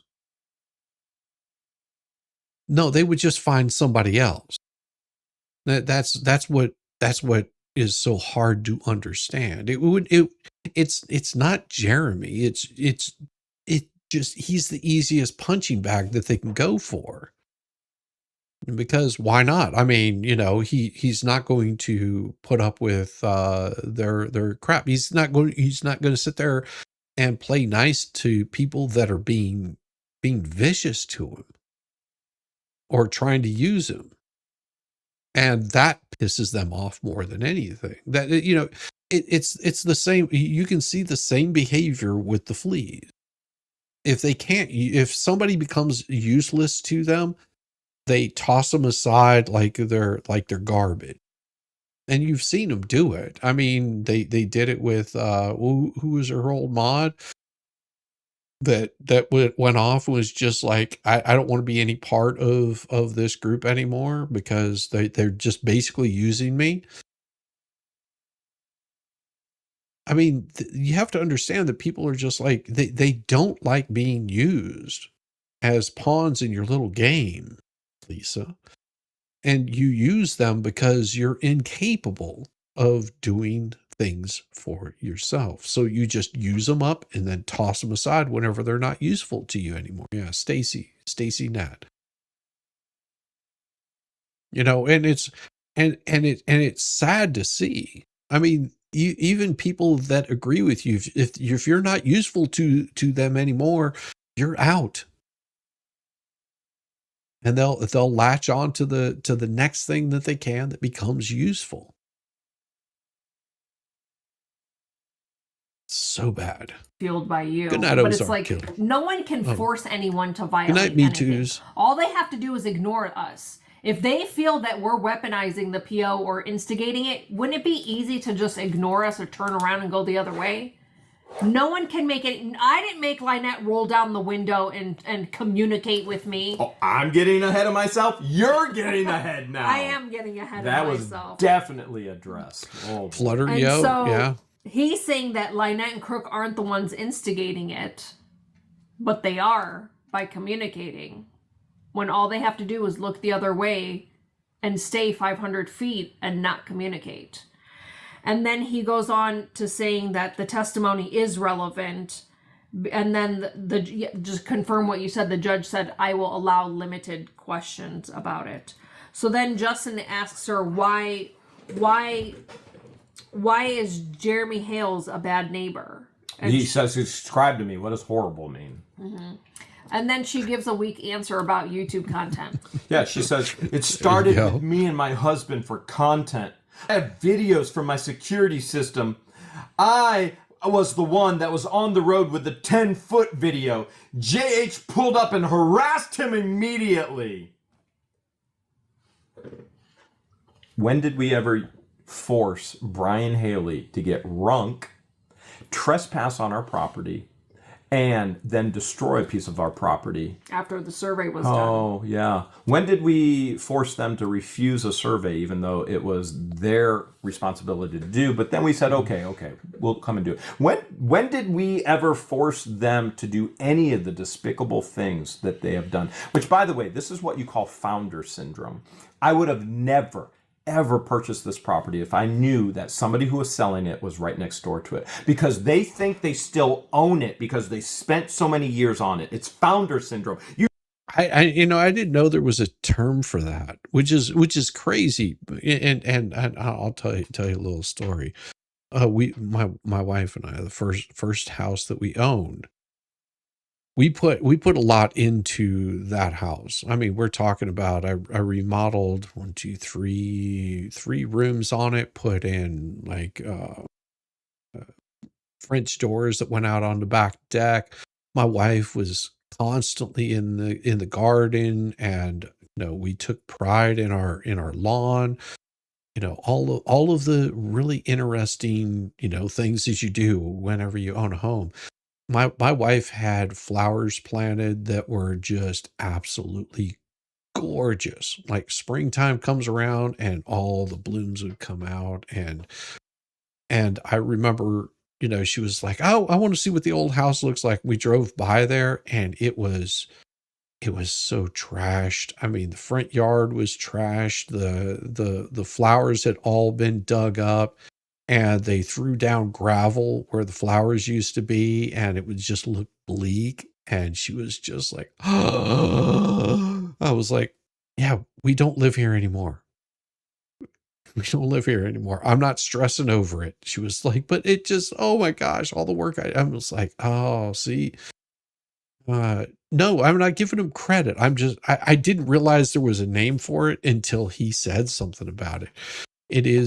I'm not giving them credit for something they don't possess. What I'm saying is I can understand where Jeremy's looking at this, not realizing that they live right next door and going, oh, they actually still think that they own the property, which makes so much sense why they're still complaining about things. Why Tina, what do they call them? Evil Tina, bad Tina, whatever, is still complaining about things that are going on because they still think that they own the property. You think that you somehow are entitled to it all. If this would have been disclosed to us beforehand, never would have went down. Ever. Because these are always the problems that are always going to exist. For example, leaving broken down vehicles on the property, thinking, well, I had it there before, I can keep it there for as long as I want. No, you can't. You don't own it. Or the bench. Oh, yes. That's the bench. That's my family's bench. No, that's my bench. I own the property. It was left on the property. I gave you every opportunity to take anything that was left on the property. And they chose And not I to. paid somebody to take it to you because you were too lazy to come and get it. How horrible of you to give them that chance and opportunity. That's horrible. I'm a bad It's horrible. I'm such Horrible. Terrible. Shame. Rosalind. Shame, shame, shame. Horrible. Yeah, So that's her definition of horrible. Zero credibility. too much. Zero. Too much. By the way, woman. my tolerance with these fools, these ignorant fools, has beyond surpassed its maximum level. It's been years. They are going to be held accountable in court.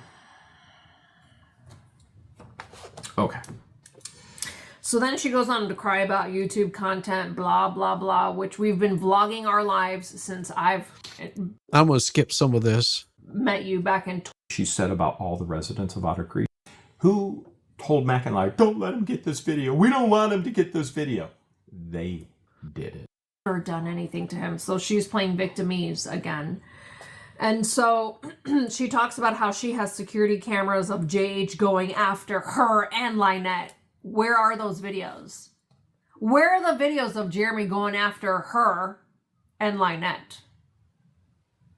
I mean, her and Fleece are tight like this. They communicate all the time. How come Fleece hasn't shown those videos? To be very clear, Lynette went to Tina in Otter Creek and said she was going to press charges for fraud, felony charges Spell for, thingy. against Have you? Lisa for the donated money that hasn't. It happens, Marama. It happens. You know, the spell thingy. It absolutely happens. All of us. Tina immediately contacted Fleesa. Fleesa then contacted Crook, who said, okay, I'll release some of the money for Justin so that she could try and save her own skin. This isn't saving her own skin.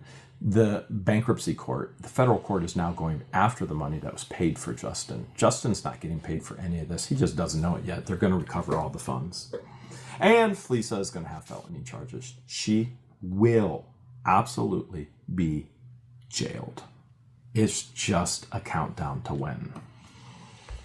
So then she goes on to testify about the whole 10 feet video. Which has already been adjudicated. It's already been litigated to the court, and the court saw through. Yeah, we know exactly what happened with the 10-foot video. There. Okay, I've derailed us. You got to get us back on. Yeah, track. you have. Okay. Which, by the way, in court, why hasn't she filed an injunction on him? In court, I keep looking back at George, and I'm winking at her like, hey, baby. These two are killing me. Stop it. Stop your flirting. Perverts.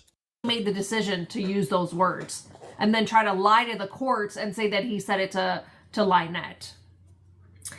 So then Justin goes on to ask about, has Lynette or Crook ever threatened physical harm on you? Yeah, we know that none of that happened. We actually share what's going on and the ins and outs and the happenings. We don't hide things from him, and so he's gonna be prepared. Yeah, that's true. That's why their attorney's having such a hard time, because he's only getting what's been fed to him. This isn't a family trust. So my 3 kids, they get everything. Everything I have is in a trust. And then the kids, they administer. Oh, and somebody sent me a message which was really cool, that and I think it was in one of the after stream comments.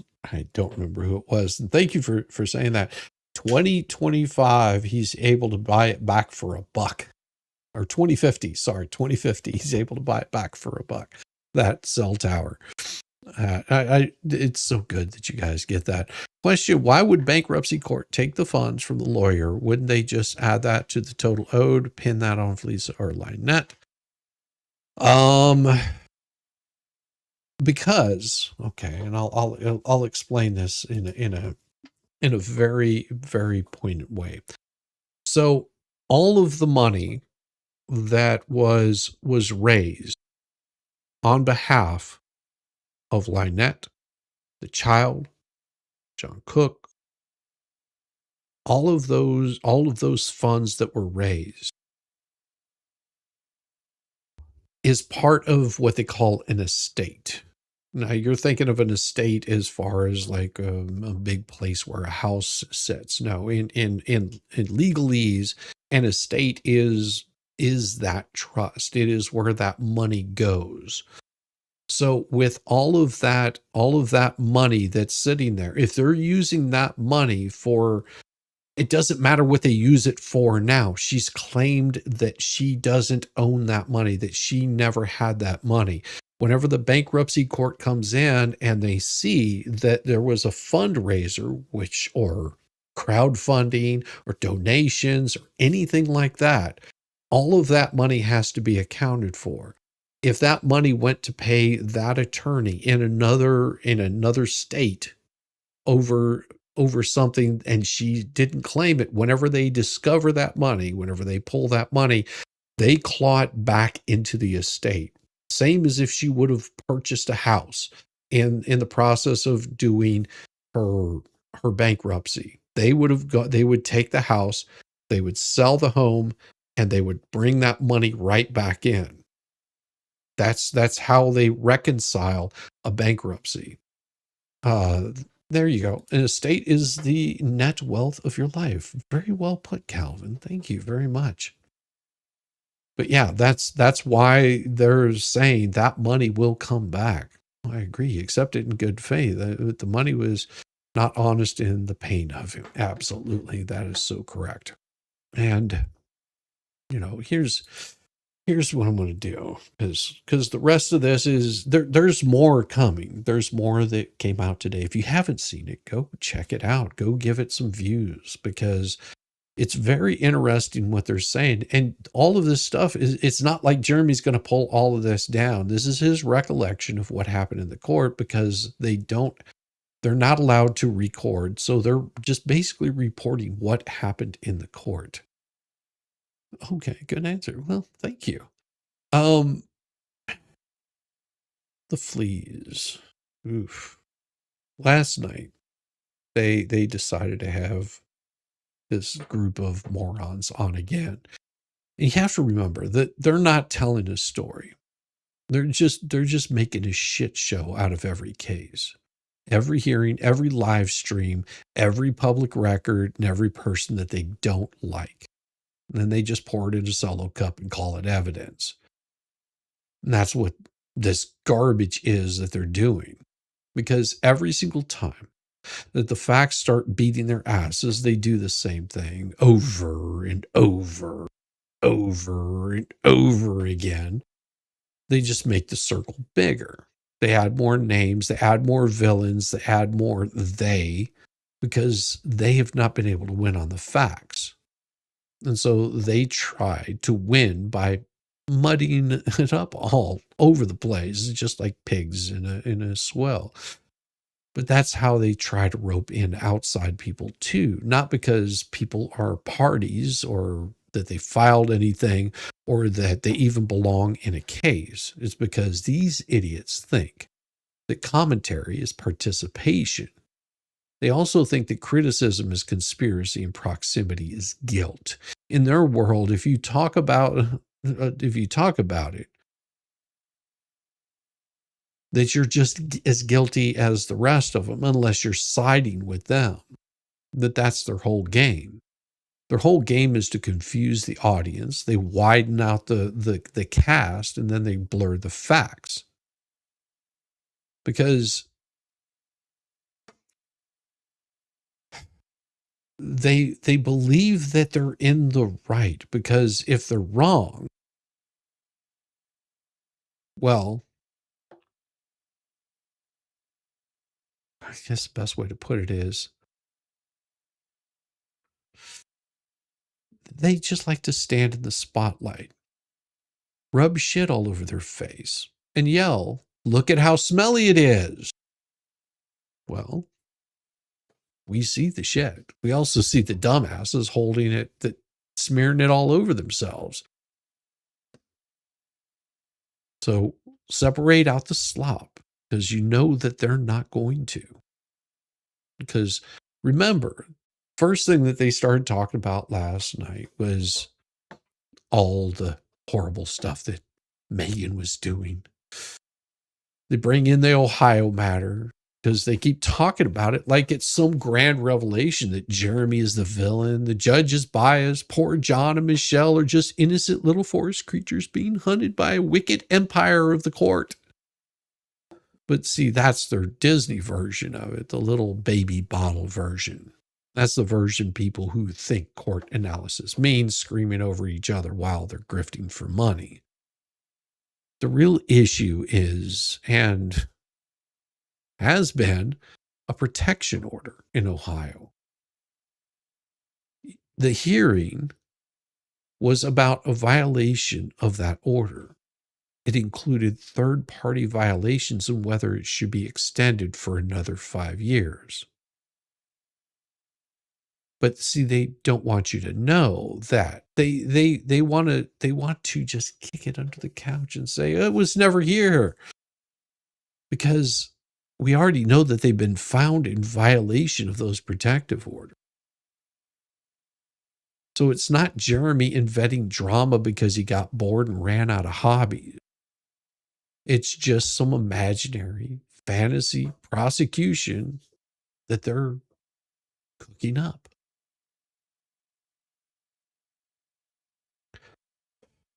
You have to remember, there was a violation. The court said there was a violation.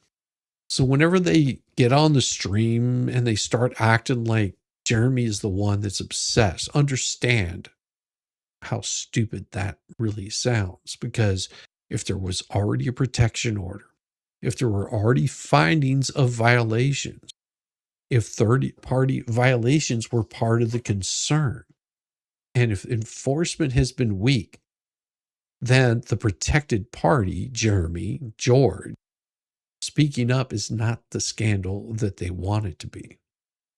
The scandal is the order allegedly being violated while these vile pieces of shit sit online pretending that they're the victims because consequences of their own actions.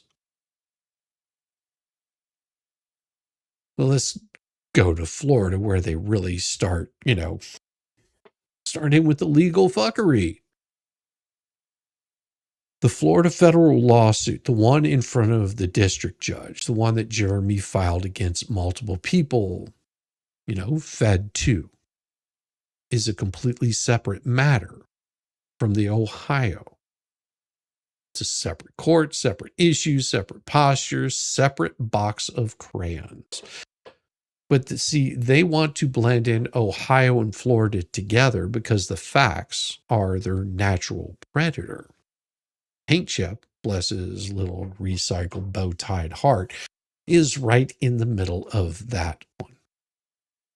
Now, He's trying to use Jeremy's live stream language like it's some kind of movie villain confession. Because whenever Jeremy says that he is bringing legal action against these people for their behavior,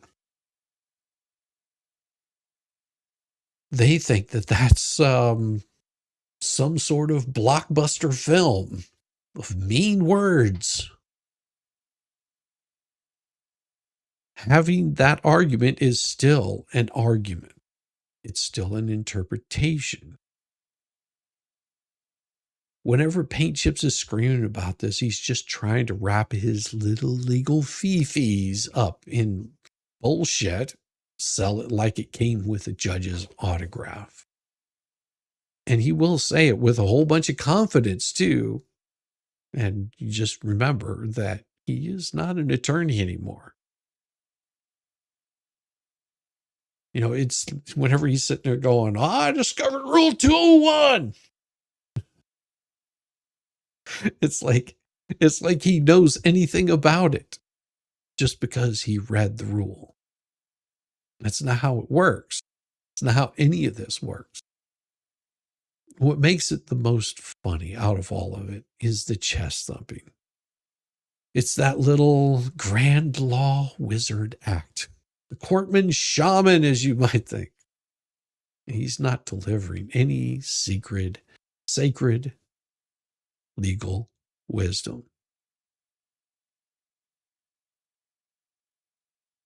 The body cam footage, that's where they shifted to also.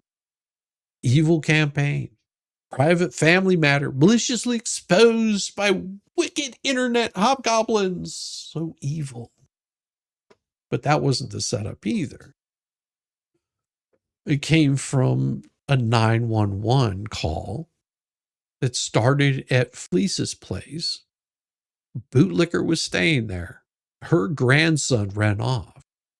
While the mother was frantically trying to find him, Bootlicker was live streaming while all of this was going on. That's how much they cared about this child. He was only convenient whenever they needed him.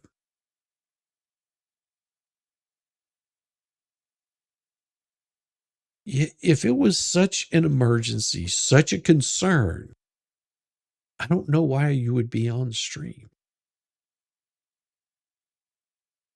I don't know why they're panicking about it now. It's all public record. It's not witchcraft. It's not stalking. It's not cyber sorcery. They're public records. And catch the hypocrisy here because it's quite stunning. Because while they're screaming privacy after the fact, while somebody was already live streaming in the middle of the chaos, they want to call public records stalking when those records came from real conduct that triggered real law enforcement response. Because they want sympathy, privacy, outrage, and attention all at the same time. And they should just settle down, pick one. Because this is where it gets really obvious. Every time that the reality of life makes them look bad, they won't clarify. They multiply. More names, more enemies, more they, more imaginary coordination, more fake dots with Sharpie lines drawn between them by somebody shaken from DTs and grievance. That's how they try to drag me, Megan Fox, Jay Hip, everybody else into their bullshit. Because I'm not a party to their bullshit. Not because I filed something. Not because I belong to their little legal soap opera, but because their crowd lives on guilt by association. If you cover it, you're in it. If you laugh at it, you're behind it. If you point out one contradiction, you must be part of the whole cabal. And it's not legal analysis, it's toddler logic. They're not confused by accident. They're confusing you, the listener, on purpose.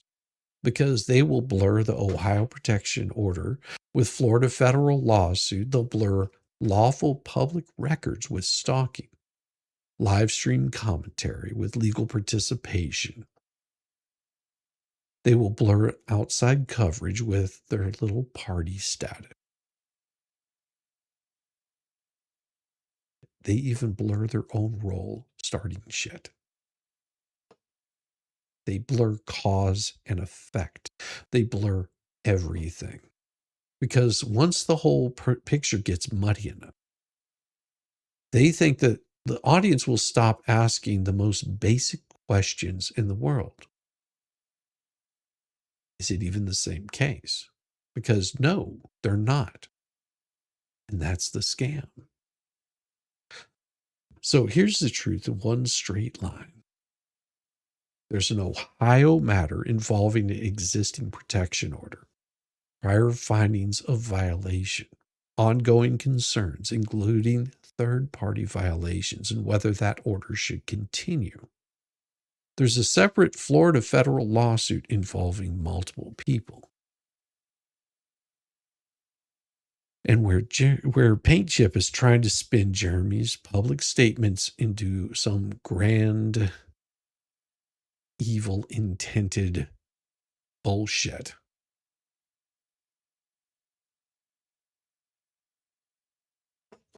Just because there's body cam footage tied to a real 911 call that occurred because of Lisa's bullshit that came through public recorded channels and floating above all of it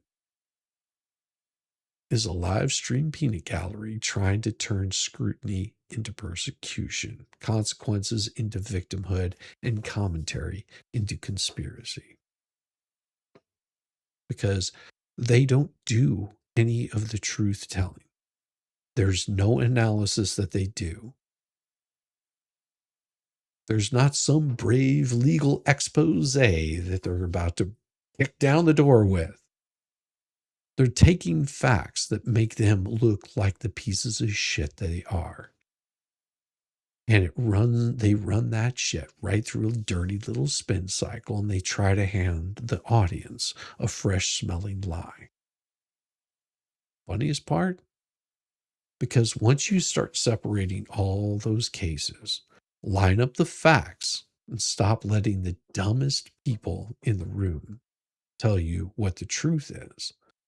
Because once you do all of that, all that remains is a handful of very large people doing very loud acts,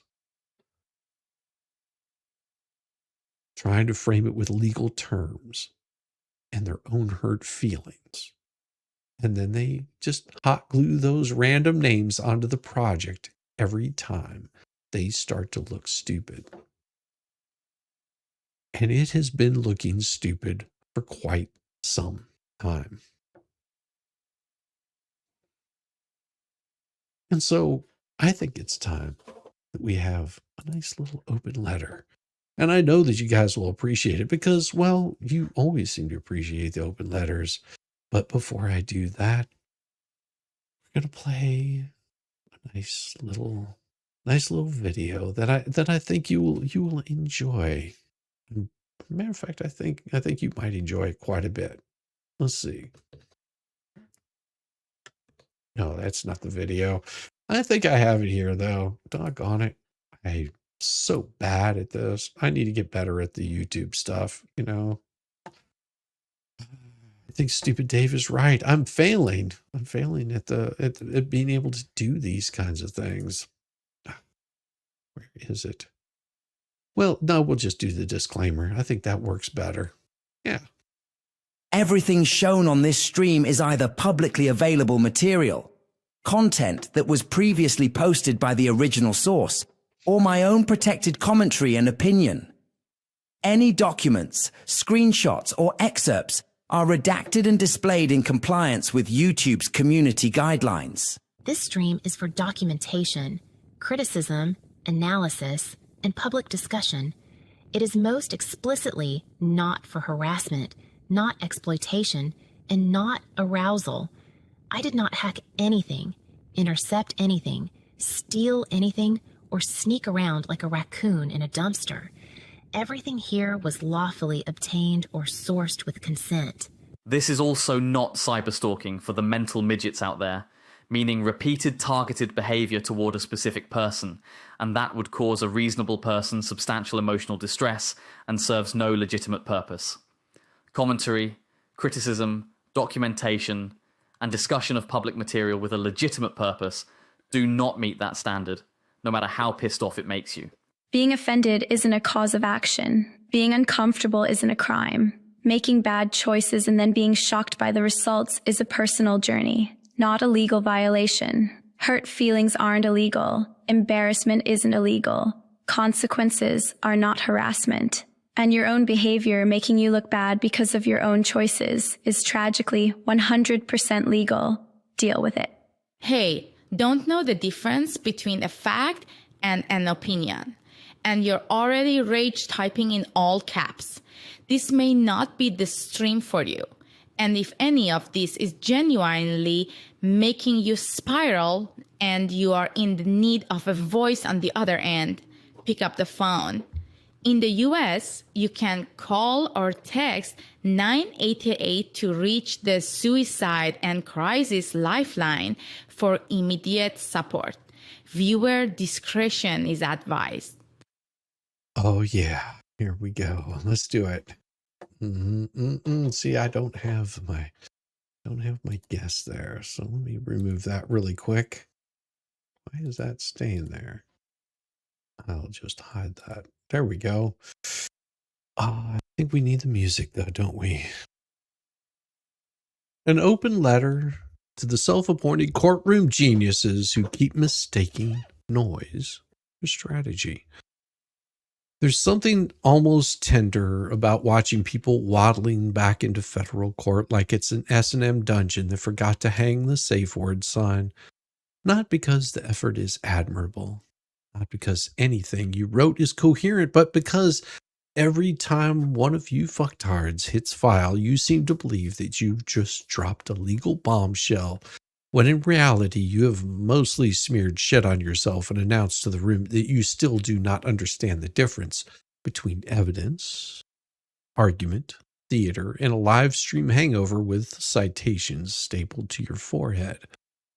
And what keeps happening over and over and over in this endless vomit of acronym confetti, self-invented doctrines, emotionally damaged lawyering, and look, judge, desperation. What amazes everyone is that you confuse intensity with merit. You think that if you say something in a dramatic enough tone with enough underlines, enough public chest thumping, enough invented shorthand, enough accusations wrapped like Bubba's gift in your prison jackrag, the court will mistake that for anything other than your lunch. But federal judges are not your chat room, your panel stream, your comment section, or the back booth at the dive bar where everybody nods along because the loudest person is the drunkest cum guzzler with a PDF. Courts won't reward theatrical certainty. They do not award extra points because you managed to turn a filing into some side quest at a LARPers convention. And that is the part that keeps slipping past you like a greased chicken skin in a toothless ashtray. The court is not there to admire your utter stupidity. It is there to evaluate posture, procedure, admissibility, relevance, legal sufficiency, timing, burden, and whether the little thing you are waving around actually does the job you claim it does. Rumor has it it's been lackluster for some time. A public statement is not automatically a legal confession. A nasty tone is not automatically sanctionable conduct. An online rant does not become binding evidentiary brick just because you slap a Latin phrase on it and whisper, "Judicial notice," like you're opening a crypt. The fact that a document exists is one thing. The fact that you desperately want the court to draw your favorite homoerotic fantasy from your garbage filing is another. Those are not the same thing, no matter how many times you try to staple them to your forehead and parade your fat asses down a hallway in homemade sackcloth labeled gotcha. Let's talk about your little branding fetish, the acronyms, the branding, the little attempt to take a stupid theory that does not stand well on its own legs and put it in a fake mustache so maybe it can sneak in looking important. That kind of thing may impress a disbarred attorney who thinks legal writing is just aggressive font management, or, well, it might impress a strung out cokehead with a nicotine trimmer, but in court, it often does the opposite. It tells on you, it says very loudly that the law itself is not carrying enough weight. So now you're rubbing down that pig over and over and over and over and over, and just pray that no one notices it is still squealing. And the contradiction, oh, sweet, merciful baby Jeebus, the contradiction, you screech that the other side is theatrical, obsessed, media obsessed, abusive, then immediately hop onto the stream like Bubba just gave you a lollipop and you just discovered whiskey and Vaseline, giggling about strategy, puffing your flabby chest, muttering about judges, seen it anyway, slinging threats, promising escalation, monologuing like a discount J-hip, and generally behaving like the villain in a low-budget legal thriller who thinks word vomit is a substitute for winning. You try to build a courthouse out of indignation while broadcasting your stench from the porta potty behind it. The problem is not just hypocrisy. Hypocrisy by itself is cheap. You can ask Ray Bonecrusher on that. Federal court has seen bigger hypocrites than this before breakfast. The problem is that every time you overplay the hand, you remind the room that your greatest weakness is not lack of vocabulary or shortage of rage or even a deficit of confidence. It is judgment.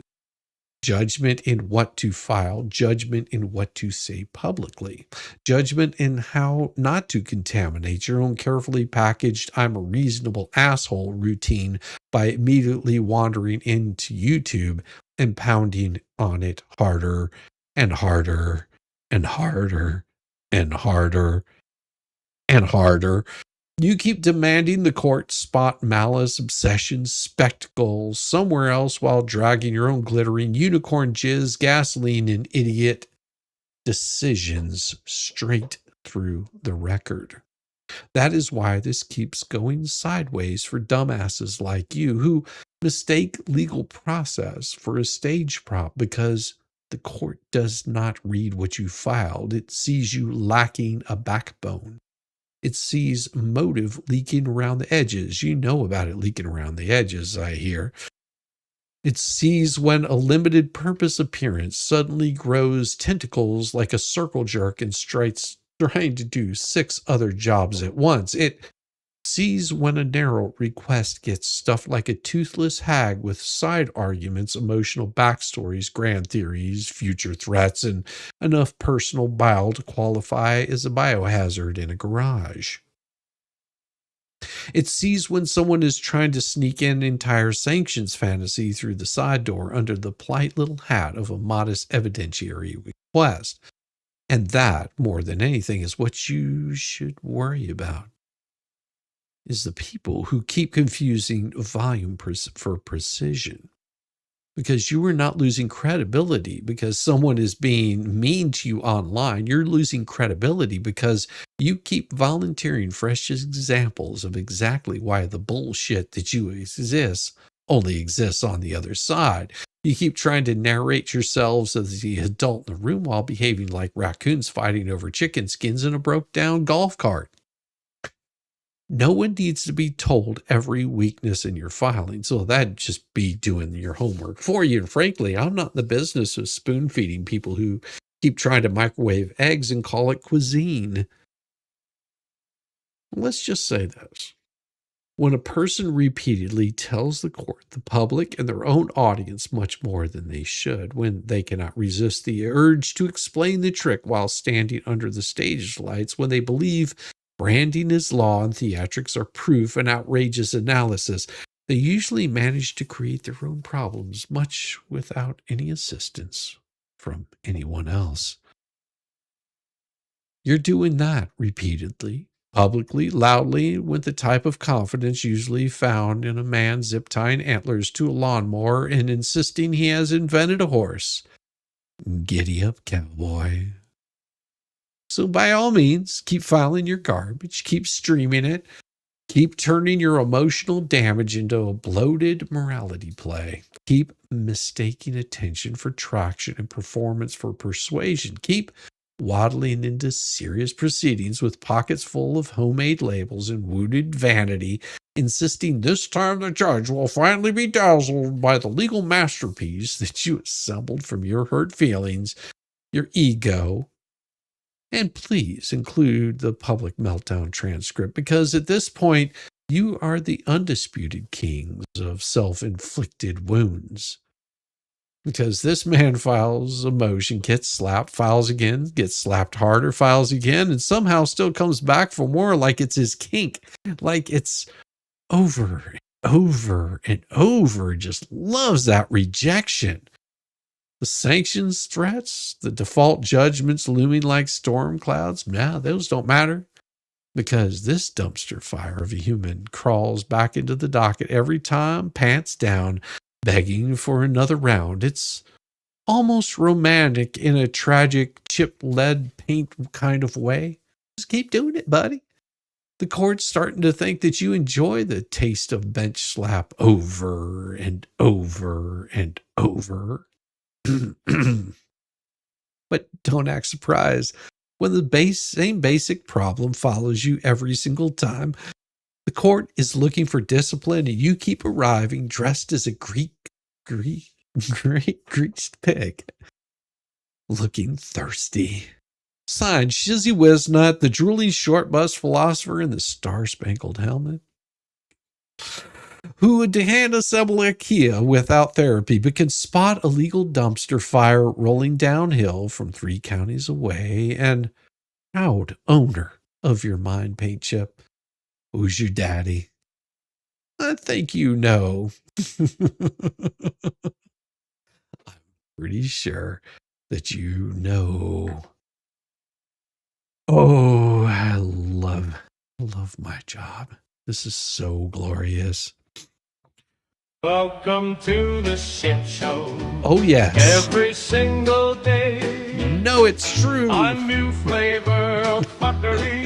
Cause everybody's such, you see, and they're dumber than a bag of fluff. Monday, my God, that Tuesday, AI is hot. Wednesday, and then 4 more days of increasing yes. ridiculous, ignorant, boulder, dash, poppycock, bollocks, and fuckery. Yeah, all over again. Sounds pretty good to me, too. Maybe he just needs to get away from the crazy. Maybe that's what it is. Maybe the kid is going, you know what? I don't want to be here anymore. I feel like they're using me. I don't want to be part of it anymore. I feel like they don't appreciate all that I do for them. So I'm going to go somewhere and be appreciated. Wouldn't that be nice? And here's a word of advice to you, you 19-year-old topher. Here's a beautiful word of advice, and I hope that you listen to this and hear it. I've been where you've been, brother. I've been around some pretty shitty people in my life.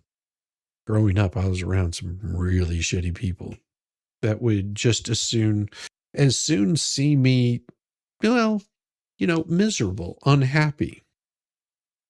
I'm not saying that that's what these people are doing.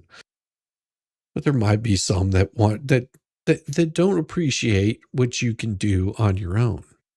And once you get out there on your own and you start seeing what the real world is like, and not that you hate anybody over it, You want to make your own way. Whenever you get to that point, you're going to find that there's a whole world of opportunity that shows up. A whole world of opportunity that shows up. And it might actually be really good opportunity. I've known people that have gone from being dirt poor, white trash, living in a trailer with nothing to look forward to in their life, to, having a attitude, saying things that I didn't really understand what they were saying, to living full productive lives. I saw a guy go from living in a little mobile home trailer. We're talking about one of these little, it would make John and Lynette's trailer look like a mansion. That's what he lived in, on a piece of property with 2 other trailers like that, with his mother and his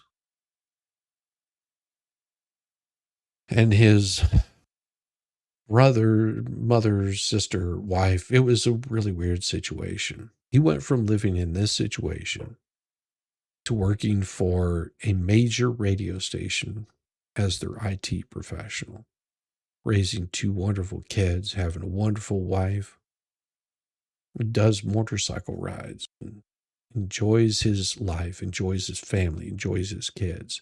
He went from living in complete squalor. I mean, whenever I say complete squalor, it was bad. He took himself and he got out of the situation, moved his location, started fresh, started new, because he had drive. And he was young. And he pushed himself to a point that he did not want to be the one that was the high school dropout in his family. He wanted that to end with him. He raised his kids right. They're in college now. They're all grown. They have families of their own.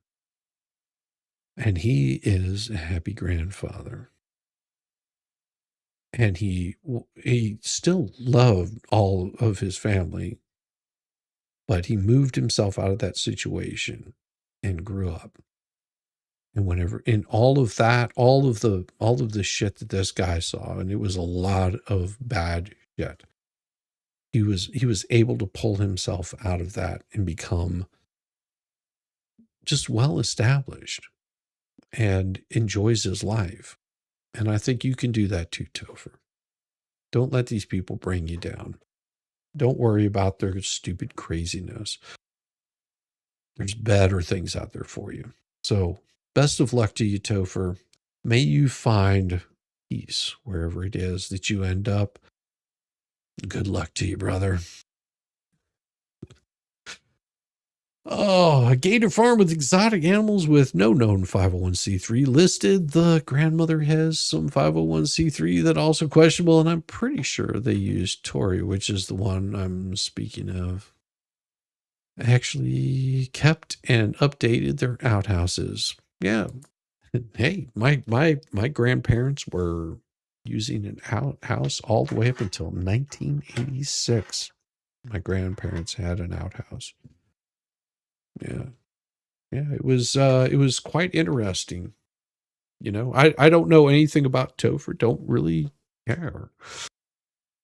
I mean, I do care because I like to see people get out of bad situations. And if it's a bad situation, Topher, best of luck to you. I hope that you find peace and happiness. And that's all I wish for anybody, find peace and happiness. And good for you to recognize that you didn't like the situation you were in, whatever it was. And I hope that you find peace and happiness. And don't worry, because I'm not going to use you like these other assholes. Well, these flea bags, they will use you. Love your mother, love your grandmother, do whatever you got to do. But don't let that shit bring you down. Every time I hear the kid talk to about the boy, do everything for them, do everything they didn't want to do while telling him others he can't be adult, even if he has autism. He should be independent. Yeah, he could be independent, if he was able to pull himself out of that situation he was in, I hope that he's able to get himself out of there, and start seeing the errors of his ways and grows up, and sometimes it just takes being out on your own. We'll see. Go, Topher, go.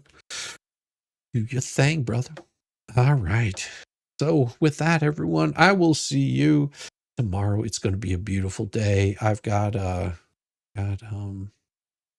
think there's another one after this. I may watch that tomorrow. I may do a longer stream. I don't know.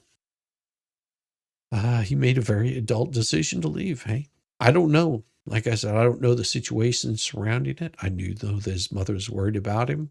And, thoughts out to her. Hopefully that, they were able to talk and sort all this stuff out. I don't know. It doesn't involve me. That's the best part about it. Is I don't have to be involved. But I do wish him well. And I hope that he's learned a valuable lesson. But with that, everyone, you have a wonderful night. I'll be sending you off, I'm sure, somewhere beautiful and glorious. I'll see you guys tomorrow. Peace. Breaking news or whatever. They're on another one. Gang, gang. Yeah. Gang, gang, emergency Zoom film at 11. Same 5 goons, same deranged obsession. This changes everything. Bro, it's page 47 of emotion they skin while half watching Yellowstone. Gang, gang, squinting at 8-point font like detectives. Zoom so far and the pixels are screaming for mercy. Look at this, timestamp 2020, 22, my God. But they're yelling it like they just cracked Watergate. High five. Mike's been muted for 20 minutes, still barking. Circular logic, so a lot of time to seem impressive. Trust the plan, this is massive. Nah, fam, it's boilerplate and it's mid at best.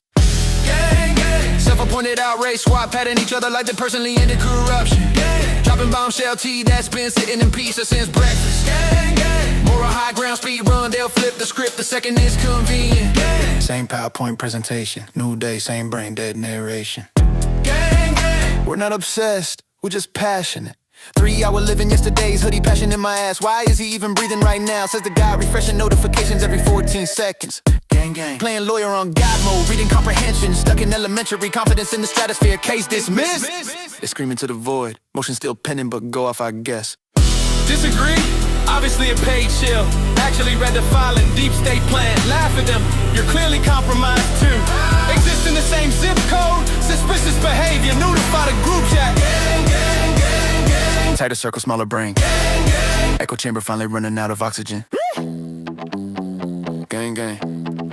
Yeah. Gang, gang, acting the actual judge like it's group chat. Replay all meltdowns, labeled just asking questions. Got warned by the core once, that was a suggestion. Still get it the same dumb screed like it's strictly trash talk. Gang, gang, we're above all this drama. While screenshotting, they on meltdown for content. Preaching peace and love while actively baiting bears. And fake shock when the bear finally bites back. How could this happen? Gang, gang. Synchronized tantrum hours. 5 tabs open, all the same screenshot. Different zoom levels, gang, gang. Premature victory lap over legal language, still can't pause. Gang, gang. Standing 10 toes on business until tomorrow's violence and I'm scrambling again. Gang, gang. Hype the claim to the moon, then ghost the chat when it ages like milk. Gang, gang.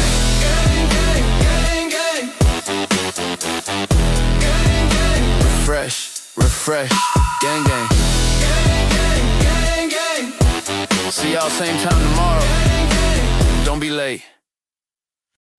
I'm sending y'all goes to go see Lauren. Go give her some bacon in the chat. Show her some bacon. I know she loves it. Peace, guys. Peace.